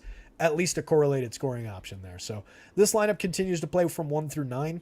I'm a little bit less enthusiastic about it than I would be against a lesser starter than Taj Bradley. But there's definitely home run upside. There's definitely upside to chase him and then get into the bullpen. So I like the spot for the Rangers. Have some Rangers, have some Rays, definitely have some Eovaldi, and maybe some shares of Taj Bradley for value. Tigers and the Royals. Here's your other high-end pitcher for my model today, and this is definitely a pitcher where there is some potentially concerns about some innings. Tariq Skubal has made 2 starts since coming back. He went 4 innings in both of those starts. struck out quite a few guys, had very, very good outings both times. I am hoping for 5+ innings out of Tariq Skubal today. I expect that he's more stretched out than he was in those starts, particularly given, a few extra days to work on it and throw bullpen sessions or whatever it was during the break. Maybe just went to the beach. I don't really know. But 4 innings against Oakland, struck out 6, allowed no hits to 13 hitters. 4 innings against the much better Toronto team, struck out 5, walked 2, allowed 2 hits but no runs. Came out after 4 after facing 15 hitters. Dicey in terms of the upside, but I love the opportunity against the high strikeout, low scoring Royals. 27.3% strikeout rate for this projected lineup. Let's see if there's a confirmed one. There is, so I'll put it in. I doubt that it improves very much. They're without Sal Perez. They are very limited at the plate. They have aggressively high strikeout numbers. They have a low Vegas total. So the Royals are sitting 3.65 implied runs from earlier in the afternoon against the Tigers here against Skubal. I expect that means that Vegas thinks that Skubal's going at least 5. Right? They're not cutting it that much with a who the hell? Red Sox reliever Joe Jacques will start tonight's game. I assume that's an opener. So it's probably Jacques into Brandon Walter. Either way. No real interest there. We'll talk about it. So, Skubal, 8,400, 8,700. 5 innings. That's all I need. 5 innings, handful of strikeouts. Just get me there, and we're probably good enough at price. Upside beyond that, obviously, if he's having a good game, if they let him pitch, hopefully they do. He's got a great opportunity to rack up some strikeouts. Michael Garcia, Bobby Witt, MJ Melendez. Those are your 3 Royals hitters if you're stacking Royals. Obviously, if you're building a lot of stacks, you go deeper than that with Matt Duffy, maybe some Nick Pratto in there. They're both cheap. They're both easy to get to. Duffy, a reasonable hit tool for 2,000, 2,100 and multi-position eligibility. Miscast wildly as a cleanup hitter, though. .073 ISO, 1 home run and 120 plate appearances. Let's let him hit cleanup. Why not? Nick Pratto against the lefty, not a good situation. Way too many strikeouts overall for him. 37.6% strikeouts. Fits into the team theme. MJ Melendez, another lefty high up in the lineup with 29.3% strikeout rate. Only 212, 293, 346 for MJ this season. And it gets worse from there. Freddie Fermin, Edward Olivares, Drew Waters, Dairon Blanco. Just a bad lineup. Targetable lineup. Just hope for the innings for Skubal, but I think we play him. Daniel Lynch at 63.75 projects well enough at those prices against this lousy Tigers lineup that would just disappoints time after time, even when people are enthusiastic about the spot. So I see no real reason to not roster some Daniel Lynch shares if you want to. If you're looking for a value play at 6,375, you can do worse than throwing this lefty against the Tigers here. It's not like he's been good. 4.18 ERA, a much worse 5.23 xFIP on the season, allowing 3.50% home runs. But that comes only on 31.2% hard hits. Only a 15.5% strikeout rate, but he does have an 11.7% swinging strike rate, which gives at least some credibility to the idea of better strikeouts to come. 20.3% last year over 131 2/3. If he's even this guy, there's probably some potential here against the Tigers. It's not a great spot, but it's a playable one for price. Large field tournaments, handful of lineups, I think you can get away with it. Not great, not one to prioritize, not one to get over the moon about, but we've seen guys at this price point succeed time and time again all year long based on being cheap enough to unlock some bats and get you over the top that a more expensive pitcher who had a good game can't get you to because he locks you off from bats. So I think guys like Lynch are on the board today, and Lynch is a guy like Lynch. Tigers on the other side, Andy Ibanez, Matt Vierling, Spencer Torkelson, Kerry Carpenter, Jake Rogers. Ugly but playable top 5. Ibanez is good against lefties. 180-something career ISO against lefties. A good ISO against lefties this year. Matt Vierling has done most of his damage this year actually against same-handed pitching against fellow righties, but he's playable and should be good against a lefty. Torkelson, definite power upside on the correct side of splits for him. Kerry Carpenter in the lineup as expected, despite the lefty on the mound. Probably their best overall hitter. 11 home runs in 182 plate appearances, 277, 335, 536. I like Carpenter's bat, but I like him better against righties. Jake Rogers, definite power upside, 8.40, second in the home run model behind Carpenter. 11 on the season, a 241 ISO, 105 WRC+. Sneaky enough catcher. More playable hitting 5th than he was hitting 9th, but still not great. And then the bottom of this lineup, just Javi Baez, Miguel Cabrera, Eric Haas, Zach Short. It's just bad. It's just really, really ugly down there. Any one of them could come through. Any one of them could certainly come through against Daniel Lynch. It's not like it's a good pitcher. It's not like it's a threatening pitcher on the other side. But it's just difficult to see. So top end of the Tigers if you're going there. Top end of the Royals, very limited on both sides in terms of the hitters. Scooble with the cross your fingers, cross your toes, and do whatever else brings you good luck and hope that he gives you more than 5 innings. Daniel Lynch, just hope that he's good. Hope that he has a decent start for you. It's not really around, whether he pitches deep into the ballgame. It's just on whether or not he has any kind of talent on the mound. So not great on any one of these corners, given the question for innings for Scooble. But given a realistic projection of innings, a full start, he would be dynamite here. Coors Field. Astros against the Rockies. Astros are pushing like a 7-run implied total. Major upside against, depending on where you look, Noah Davis, Matt Koch, or Jake Bird. No idea which one of these guys is actually pitching today. MLB has it as Jake Bird. 2 of the fantasy sites have it as Noah Davis. Other fantasy sites have it as Matt Koch. Don't know, don't care. Astros are a dynamite stack. They bounce between 3rd and 1st in the home run model, depending on which one of those guys I put in. Doesn't really matter. Obvious opportunity for Astros offense all the way up and down the lineup. They're cheap enough. They're easy enough to get to. Shannon was talking before about building them in with some of the Atlanta bats. Now that I'm looking at some of the prices, it's even easier to do than I was thinking, because you get Chas McCormick. If you're playing on DK, 3,400 is a great price for a guy with a 10.7% barrel rate, 11 home runs, and a 242 ISO on the season. Love Chas McCormick in that spot. I would also include Jainer Diaz, since you need a catcher over there. Use Diaz at 4,400 instead of Sean Murphy, maybe. I love Sean Murphy. I'm not saying that Jainer Diaz is Sean Murphy by any stretch of the imagination, but he's got a team-leading 13.86 home run model mark in this spot for what is probably 1,000 cheaper than Murph. 10 home runs on the season at 219 ISO. He's having a very, very good year. So if you start with those 2 pieces, I don't love Pena, Myers, and Maldonado from the bottom of the lineup, but maybe you don't need to get that extreme. Maybe you can fit Bregman. I doubt you can fit Tucker, which would be the guy that you clearly want the most. I don't really want Abreu, given his struggles this season, but he's pushed his way up to a 41.8% hard hit rate, 8 home runs. 112 ISO is not good, but it's definitely better than the like .035 we had him at earlier. 77 WRC plus. He's on his way to productivity. It's not going to be good even by the end of the year. It's not going to be a good season, but better second half is in play. I'll say that much. Yeah, obviously you want to get to this team up and down the lineup in Coors Field. They're just going to be aggressively popular. That's the main issue. So for me, on a 14-gamer with a handful of teams over 5, with the Braves over 6 in terms of implied runs, there's a lot of really good spots to go to with teams that are performing better than the Astros have, with teams that will be a lot less popular. I want to have some, but I'm probably going to be undercutting a lot of these Astros hitters. I haven't looked at the individual popularity. I don't care as much about individual popularity or just in a vacuum team popularity, but when they're going to be as popular as they are, given the fact that they're all cheap, it's not like we're talking about the Dodgers or even the Braves, very expensive teams in Coors Field. The Astros have good projections and they're easy to get to given all these cheap prices.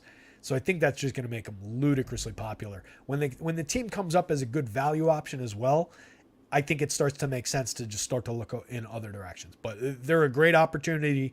They're the most likely team to score the most runs, put up the most fantasy points today, yada, yada, yada. There are a number of other good spots. I will probably go to the other good spots ahead of where I'm at on the Astros, but I will have some Astros. The Rockies going up against Hunter Brown. I kind of like Hunter Brown here. 8,100, 8,300, making his first ever start at Coors Field. Not a good situation in which to roster a rookie, but he's a kind of exceptional rookie. 94 innings, 17 starts, 28.1% strikeouts, a 3.01 xFIP, 4.12 ERA is a little bit higher, hasn't been bad for power. Struck out a swinging strike rate of 11%, an arsenal that should be effective in Coors Field in that he keeps the ball down. Works a little bit vertically rather than horizontally, but it should be okay, I think. I think we'll get away with it. We'll see what comes through for Hunter Brown. But 81-83 going up against this Rockies lineup, given the strikeout potential, I think there's enough reason if we're playing really low end pitchers like Lynch.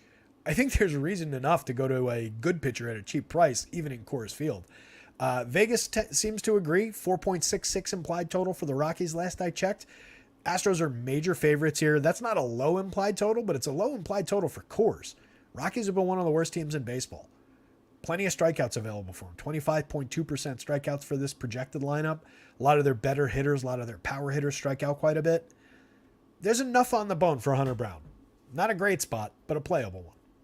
If you left it entirely on the board, you're probably not making it to the field. You're probably not making a mistake, but I think you're also not necessarily making a mistake going to it. You can see it doesn't project overly well, but I think it's playable. I think it's one to maybe say, all right, I'm going to grab 5-10 shares of Hunter Brown just to get it. The Rockies, take them or leave them. If you're inclined to roster Rockies on other slates, you can roster them on this one. They're always less popular. They do have good bats like Nolan Jones in the lineup, CJ Cron, Elias Diaz, Ryan McMahon. Chris Bryant is a good hitter, but has not been a good hitter for like 2 years now. 82 WRC plus, a 120 ISO, 7 home runs. Just injury marred couple of campaigns for Chris Bryant. I believe the turn is coming at some point, particularly hitting in Colorado half the time, but it's just not been good. But you're getting Chris Bryant at 44.28. It's worth paying for if you're going to Rockies. Tovar, Castro, Brenton Doyle, playable parts at the bottom of the lineup, but none of them have been good. 79, 57, 53 WRC plus marks in plenty of plate appearances. Not good. So this one is a lot of Astros bats, but mind the popularity, obviously. Some Hunter Brown for me. No Noah Davis or Matt Koch or Jake Bird, depending on who it is. Don't want any of them. Basically, nothing that comes out of Colorado's bullpen is playable today. So just skip the Rockies pitching and only minor shares of Rockies bats for me. 3 games to go. Monty Pritchett says, is the chances for rain causing lower ownership for the Astros? That's a good point, Monty, that I forgot to mention. There is potential weather in the Colorado game. I haven't looked at what the ownership totals are going to be, and I don't project ownership, so I'm not exactly sure of where they're coming down. I can cheat and take a quick peek at one of the sites thinks, though. Bear with me 1 second while I reload this page, capture their most recent data. I won't give away their actual ownership projections, but I'll just say whether it's higher or lower than I would have expected. And I need to actually sort to the hitters so that I can see that. I tell you what, that is lower than I expected. Single-digit ownership for a lot of these guys. That's got to be driven by the rain. What's the latest on the weather conditions out there? There's no reason that these guys would be single-digit popularity other than weather.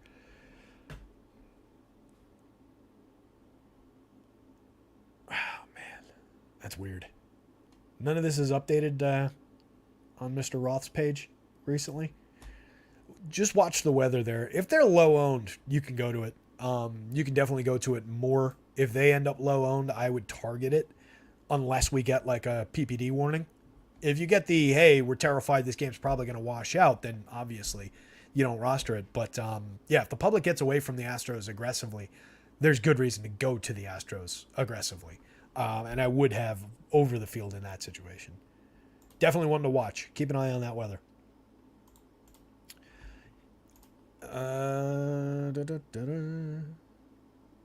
Yeah, Trey, I agree. It should be double digits as a whole, yeah. Houston's lower on than I thought. No J-Rod for the Mariners. That's a downgrade for the Mariners lineup. Was Pena scratched for the Astros?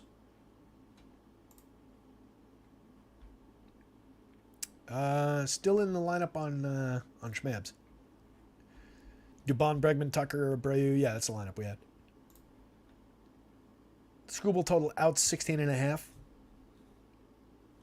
All right.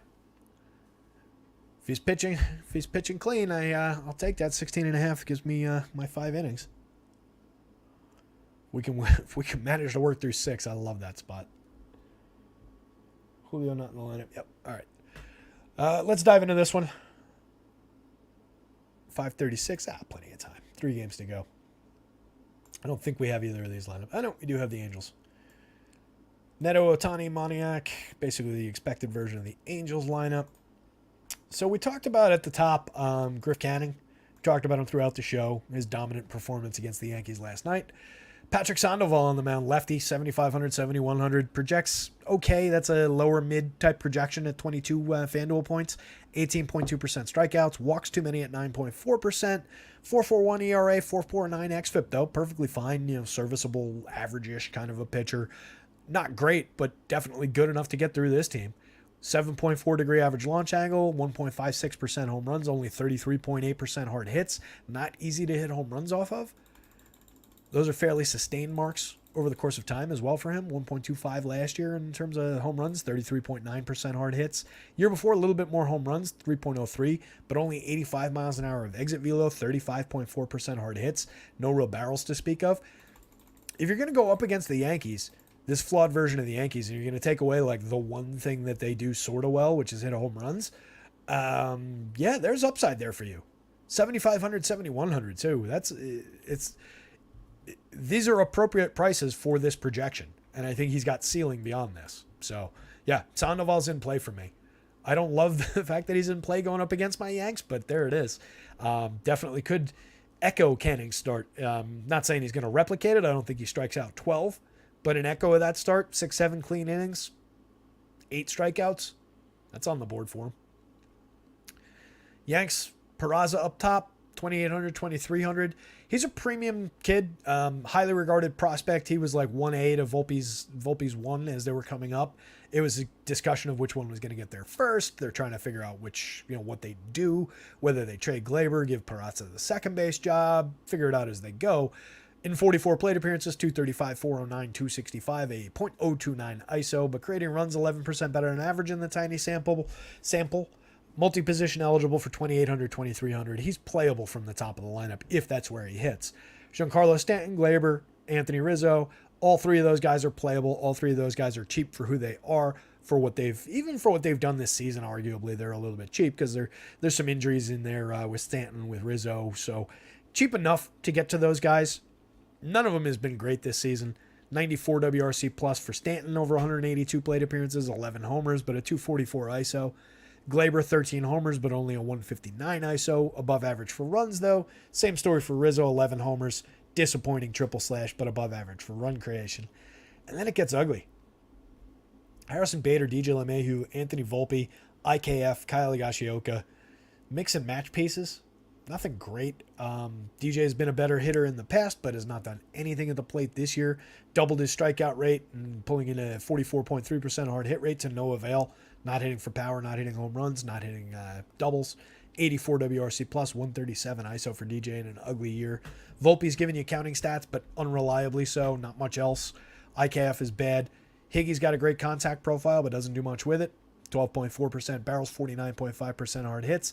That's great, but he's only delivered 5 home runs in 155 plate appearances. He's going up against a guy who doesn't allow barrels, doesn't allow hard hits, doesn't allow home runs. It's an ugly spot for the Yanks. Minimal interest in Yankee stacks. Definitely some interest in Pablo Sandoval value. And then Dingerman. We talked about the sticky stuff. Somebody asked about that.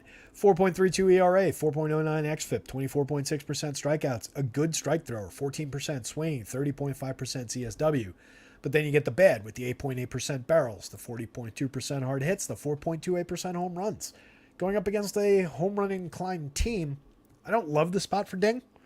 8,700, 7,700 should probably be the FanDuel price on the DK slate. Short hook from Boone in a lot of situations, specifically with Armand. It's not great. He doesn't project great. He's playable because he's not overly expensive, but I don't love the spot. He could deliver. He could give you a handful of strikeouts. I'll have some because he's cheap on FanDuel. I don't know how much I would have at 87 on the DK slate. There's other options I like better at price. Angel side of things, Neto with his good hit tool, his on-base skills ahead of Ohtani. I like that spot for correlated scoring. Ohtani, obviously an all-world home run hitter, 35 to lead the league on the season. I believe his 16.6 leads the home run model again overall today. Indeed it does. Puts him ahead of the Braves, some of the Dodgers. So top ranked home run option yet again for Shohei Ohtani today. Mickey Moniak has a decent home run total, 10 homers, 324, 359, 622 from the left side. Taylor Ward, Mike Moustakas, Matt Thaiss. Thaiss went deep again last night, 6 homers on this season in 215 plate appearances. Kind of a sneaky catcher bet for 2,800. I think on the DK slate where you need a catcher, it's not bad. I wouldn't roster him and no other Angels. I think he's more, a part of a stack rather than a one-off. But I think he's a playable catcher over there. Hunter Renfroe hiding at the bottom of the lineup with all his power, definitely playable. Trey Cabbage, Michael Stefanich from the bottom of the lineup, mix and match type of pieces there. So limited interest in the Yanks. Decent value option in Patrick Sandoval rather. Limited interest in the Angels, but more interest in them than the Yanks. Limited interest in Domingo Germán. We've got the A's lineup, but not the Red Sox. Drop this in here. Like I said, that other dude, whatever his name was that I said before, when we got the update, is opening this game, but he's a reliever. I expect that's a pure opener situation. Then you run into Brandon Walter, who, handful of innings, has not gone more than, what was it? Walter hasn't gone more than 3 innings in 4 appearances since June 22nd. On the 22nd, he appeared in bulk relief against the Twins and went 6 2/3. 3-4 innings from Walter, assuming that he's going to be the bulk reliever. I don't think there's any reason to roster Red Sox pitching in this one. Not that that's going to lead me to A's bats. Tony Kemp, Zach Geloff, Jordan Diaz, Brent Rooker. Take them or leave them if you like them. They're cheap. I don't like the A's. I don't really need to go here. If I do, Rooker and Noda would be a part of my plans. Geloff would definitely be a part of my plans. The rookie, 2,900, 2,700. Yikes. Maybe Jordan Diaz at 2,300 on either side at second base. Multiple second basemen in the lineup in this configuration. Aledmys Diaz at the bottom of the lineup. Nick Allen. It's just an ugly A's lineup. 3 guys above average for run creation. Rooker, Noda, and Geloff in his 16 plate appearances. So really 2 guys above average for run creation. The rest of them quite a bit lower than average for run creation. Weak batting averages, weak on base skills, weak home run upside. Even against a bullpen game, there's really no reason to roster A's here. They could get there. They could be a contrarian team. Mix in a handful. Whenever I say no real reason to, that doesn't mean if they pop up in 5 out of 150 lineups, you're rushed to take them out. They're perfectly playable in that situation. Those can lead to tournament wins. But it's not one that you go out of your way for is the point I'm making there. Team that I think you do want to go out of your way for, Boston Red Sox. Regardless of what configuration of the lineup comes out, they could put Rob Refsnyder in the leadoff spot, and I'd be interested in the Red Sox today. Luis Medina, non-entity on the mound for DFS purposes, 6,100, 6,700, 21.5% strikeouts is fine, but 11.9% walks, 4.61 xFIP, 6.34 ERA, 4.07% home runs, and 90 miles an hour of exit velo, 43.6% hard hits. Just a guy to throw Red Sox bats at. They're very good in terms of what they do at the plate. A lot of guys with excellent hit tools, very good on base skills. Talking about the 3 guys up at the top of the lineup with Jarren Duran, Masataka Yoshida, and Justin Turner. Batting average of 308. Average on base percentage of 369. Average WRC plus of 134 for those 3 hitters. Average DraftKings salary, 4,000. Average FanDuel salary, 3,300. I like all 3 of those guys. Lead them into Rafi Devers, who got the night off yesterday, but checks in cheap, 5,000, 3,800. Joker's under there, but he's not actually barking. He's dreaming. He dreams a lot. He's a smart dog. Smart dogs tend to dream. He twitches his feet when he dreams.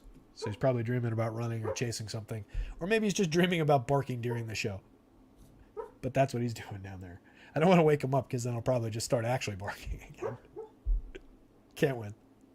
Alex Verdugo, Adam Duvall, Tristan Casas. Really good trio of hitters down behind Devers in the lineup here.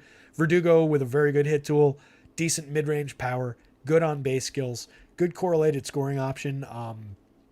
Could either drive Devers in, or if he hits ahead of Devers at the top of the lineup, you build him in as a correlated scoring option. And then he correlates well with Duvall and Casas in that spot in the lineup if he's hitting 5th.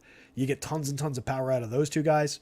12 homers on the season for Casas. I've talked a number of times about believing in his opportunity for a big second half. Very enthusiastic about that spot for only 2,500, 2,800. If this lineup goes off, I like him to be a part of it. Adam Duvall with all his right-handed power, 14.6% barrels, 37.8% hard hits. That'll improve. The 14.6% barrels is very, very good, but the hard hits will come up as his season goes along. Even if they don't, 7 home runs on the season, a 276 ISO. Don't need the hard hit rate. Like the Red Sox, basically 1 through 9, I think Connor Wong and Yu Chang are playable parts at the bottom of the lineup as well. Chang, only 67 plate appearances, but 4 home runs at 206 ISO, can put bat on ball. So, no real love for anything athletics-wise. You can go to a few shares of their lineup, but it's not great, not a priority. No shares of Luis Medina for me. No shares of Red Sox pitching because it's an uncertain scenario. And definite interest in Red Sox bats. That's a spot I want to be heavy on. If the field's on that spot and not on the Astros, certainly you can say, all right, I'll forgo the Red Sox a little bit. Definitely still have them, but like go under on them and go to the Astros. It all depends on that. That Coors situation is a major inflection point for this slate, so it depends on what's going on there. Let me grab this last lineup here for the Mariners before we talk about this one, and then take a look at the pitching board, and then I can stop talking for a little while. Let's see here. Plenty of time. Twins and Mariners. 2 usable parts on the mound for sure. I actually really like the spot for Brian Wu. I think he's going to get some attention. He's one of the higher projected pitchers on several of the sites that I saw. Probably going to get a little bit of love publicly, but I really like the spot for the going up against the Twins here and all their strikeouts. Wu has been terrific in, I think, 6 of his 7 starts. Maybe it's 5 of 7, but regardless, he's been mostly excellent since his debut 7 starts ago. 34 2/3 innings, 30.5% strikeout rate, 3.63 ERA, 3.29 xFIP, 12.5% swinging strikes. Has given up, not that much premium contact, 7.9% barrels, 38.2% hard hits. That's all perfectly viable. 2.84% home runs. I will absolutely take these contact numbers when it comes with that kind of a strikeout rate, a low walk rate for a rookie coming in, 1.07 whip. Hasn't been getting himself in trouble. Still very, very cheap going up against the Twins lineup that just feeds strikeouts the other way. They do have power potential, but they're in a pitcher's park in Seattle. Wu hasn't been giving up home runs.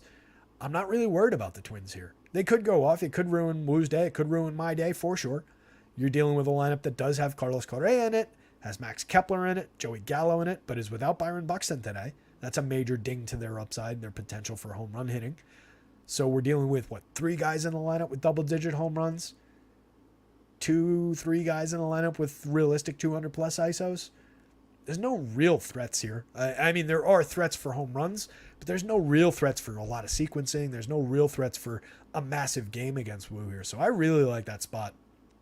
Definitely too cheap. One of my higher projected pitchers. The cheapest guy, I think, on that 29, 32-point plateau in the FanDuel scale there. So I really like the opportunity for him. At the same time, Bailey Ober on the other side, perfectly playable for a lot of the same reasons.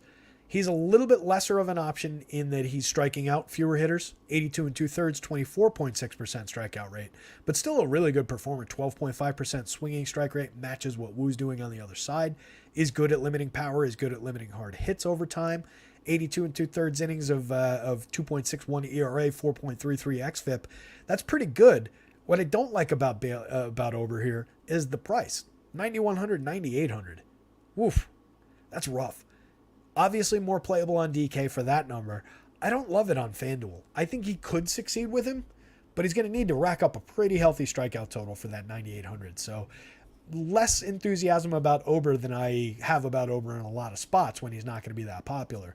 I definitely think there is strikeout potential in a lineup with Eugenio Suarez hitting second, Jared Kelenic, Cal Raleigh, Teoscar Hernandez, Mike Ford, no Julio Rodriguez, so take their best player out of the lineup.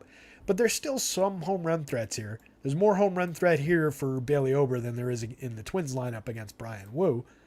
So I don't love the spot for Ober, but I do think it's playable. I would roster some Mariners bats going the other way against Bailey Ober. Not many, but I like that spot a little bit better for them than I do for the Twins on the other side. I think they're just better players, better performances so far. Only AJ Pollock. This is different than when I wrote about it when it was only Colton Wong in the projected lineup. In the confirmed lineup, it's only AJ Pollock that is below average for run creation this year. 131 plate appearances. I do think AJ Pollock's a better player than the 49 WRC plus. And if you can get him for 2,000 on the DraftKings slate, that's actually a decent little source of value hiding in the lineup late there. Not a priority guy, not a reason to say, all right, now I need to roster Mariners so I can get some AJ Pollock in my life. But if you're already rostering Mariners, he's sitting there for the minimum price. Veteran guy, capable of bat over time. The focus is on Suarez, Kelenic, Raleigh, Hernandez, you're probably getting 2 zeros and you're maybe getting 2 home runs out of that group. Not great, not reliable hitters, but these are your focus bats. Bolton, Ty France, maybe some JP Crawford for some correlation. Mike Ford for very cheap has delivered a very nice contact profile and 9 home runs in 102 plate appearances. I don't really believe in any of this except for the strikeout rate, 29.4%. That's realistic. This not so much. This definitely not. This definitely not. But like we talked about yesterday, as long as they're not raising his prices for the overperformance, it doesn't really matter that it's an overperformance. He's still correctly priced for the quad A player that he really is. So I think you can include him and just book the ceiling for those prices. So to round things off, it was minimal interest in Twins bats, especially without Byron Buxton. Marginal interest in Mariners bats, like marginal means slightly higher than minimal, I guess, in this context. And then it would be Bailey Ober as a marginal interest type of a play, and then Brian Wu as a major interest type of play. Really, really like the spot. So, yeah, that's the long and short of the slate, gang. How about that? We got through 14 games in about an hour and 52 minutes. I wouldn't say it's great time. The equivalent running time of a major Hollywood movie. But if you think about it this way, you saved several $100 million of budget by doing it on YouTube and hanging out with me for an hour and 50 minutes.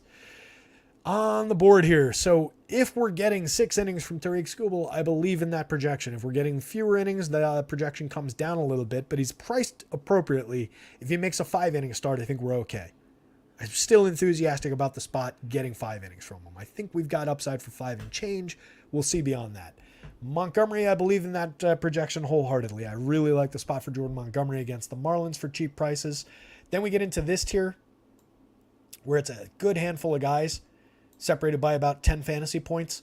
And any one of these guys I think could deliver, but there are guys I obviously like a lot better. Evaldi, I think, is viable but expensive. Keller, I think, is viable but expensive. Musgrove, I like better because he's a little bit cheaper. And I think this projection and these projections are essentially the same. It's not a great spot for Musgrove, though. Brian Wu is my favorite amongst these guys, despite projecting below the 3 of these guys, because he's so much cheaper. And he's got a great strikeout upside. Giolito against the Mets, perfectly playable in this situation. The prices aren't great, but you're paying for Lucas Giolito. His 1 in 4% strikeout rate. I think there's plenty of upside for Lucas Giolito, but it's not a great spot. Edward Cabrera, this is one I would limit. I don't expect enough innings to justify this one. So kind of cross him off. Logan Allen, another guy, if we get the innings, which is the only concern there, I think he could have a really good start. He's a pitcher with a good strikeout rate, good potential, good lefty kid against the Pirates here. I really like the spot. I'm just concerned about the innings because of how they've been limiting him. Daniel Lynch, I'm concerned about the talent more than the depth of innings. Going up against the Tigers, though, obviously good matchup there. 7,500, 6,300. You're getting him at the correct pricing for being Daniel Lynch in that spot. Elder is somewhat playable in the mid-range. It's a bad matchup against Arizona, but his prices are good. It's just not a strikeout guy. So we're hunting for clean innings. We're hunting for 6 innings and a win, 7 innings and a win. He's definitely got great upside for the win bonus on the DK slate, given the matchup for his bats against Zach Davies. So significant upside for a win for Atlanta. I just don't know how many strikeouts we find against that low strikeout Diamondbacks lineup. Carrasco, playable as a value piece. Ober, playable, but the price isn't great. Sandoval, definitely playable as a value piece against the Yanks, despite kind of a lower projection. Like Sandoval against the Yanks a lot better than I like Bradley against the Rangers, despite similar projections, similar pricing, and a better strikeout upside for Bradley. Just a better opportunity for Sandoval to go out and give you 6 innings of decent baseball tonight. Taillon is playable, 6,300, 6,800 against the lousy Nationals. Hunter Brown is playable for a little bit of too high of a price, and considering that it's a Coors Field spot for a rookie, but I think he's viable. I wouldn't be totally stunned if Hunter Brown gave you a decent start. From the bottom of the board, if we need more pitchers to throw on the fire here on a crazy deep slate, Ding could obviously give you an okay start. He threw 24th perfect game in Major League history earlier in the season. He's obviously got potential. That said, he doesn't project well, doesn't look great against the Angels for me. I don't like Corbin. I don't like Tyler Wells against the Dodgers. I do like Tyler Wells in a vacuum. I just think he's too expensive for how he projects for this opportunity against the Dodgers. DeSclafani, not great. I think that's it. Draw the line here. Draw the line with Hunter Brown. A lot of these guys here, even Logan Allen, Edward Cabrera, a lot of these guys more questionable. These are your premium guys. Wu is probably my favorite pitcher on the slate, given his pricing. I hope he doesn't get crazy popular.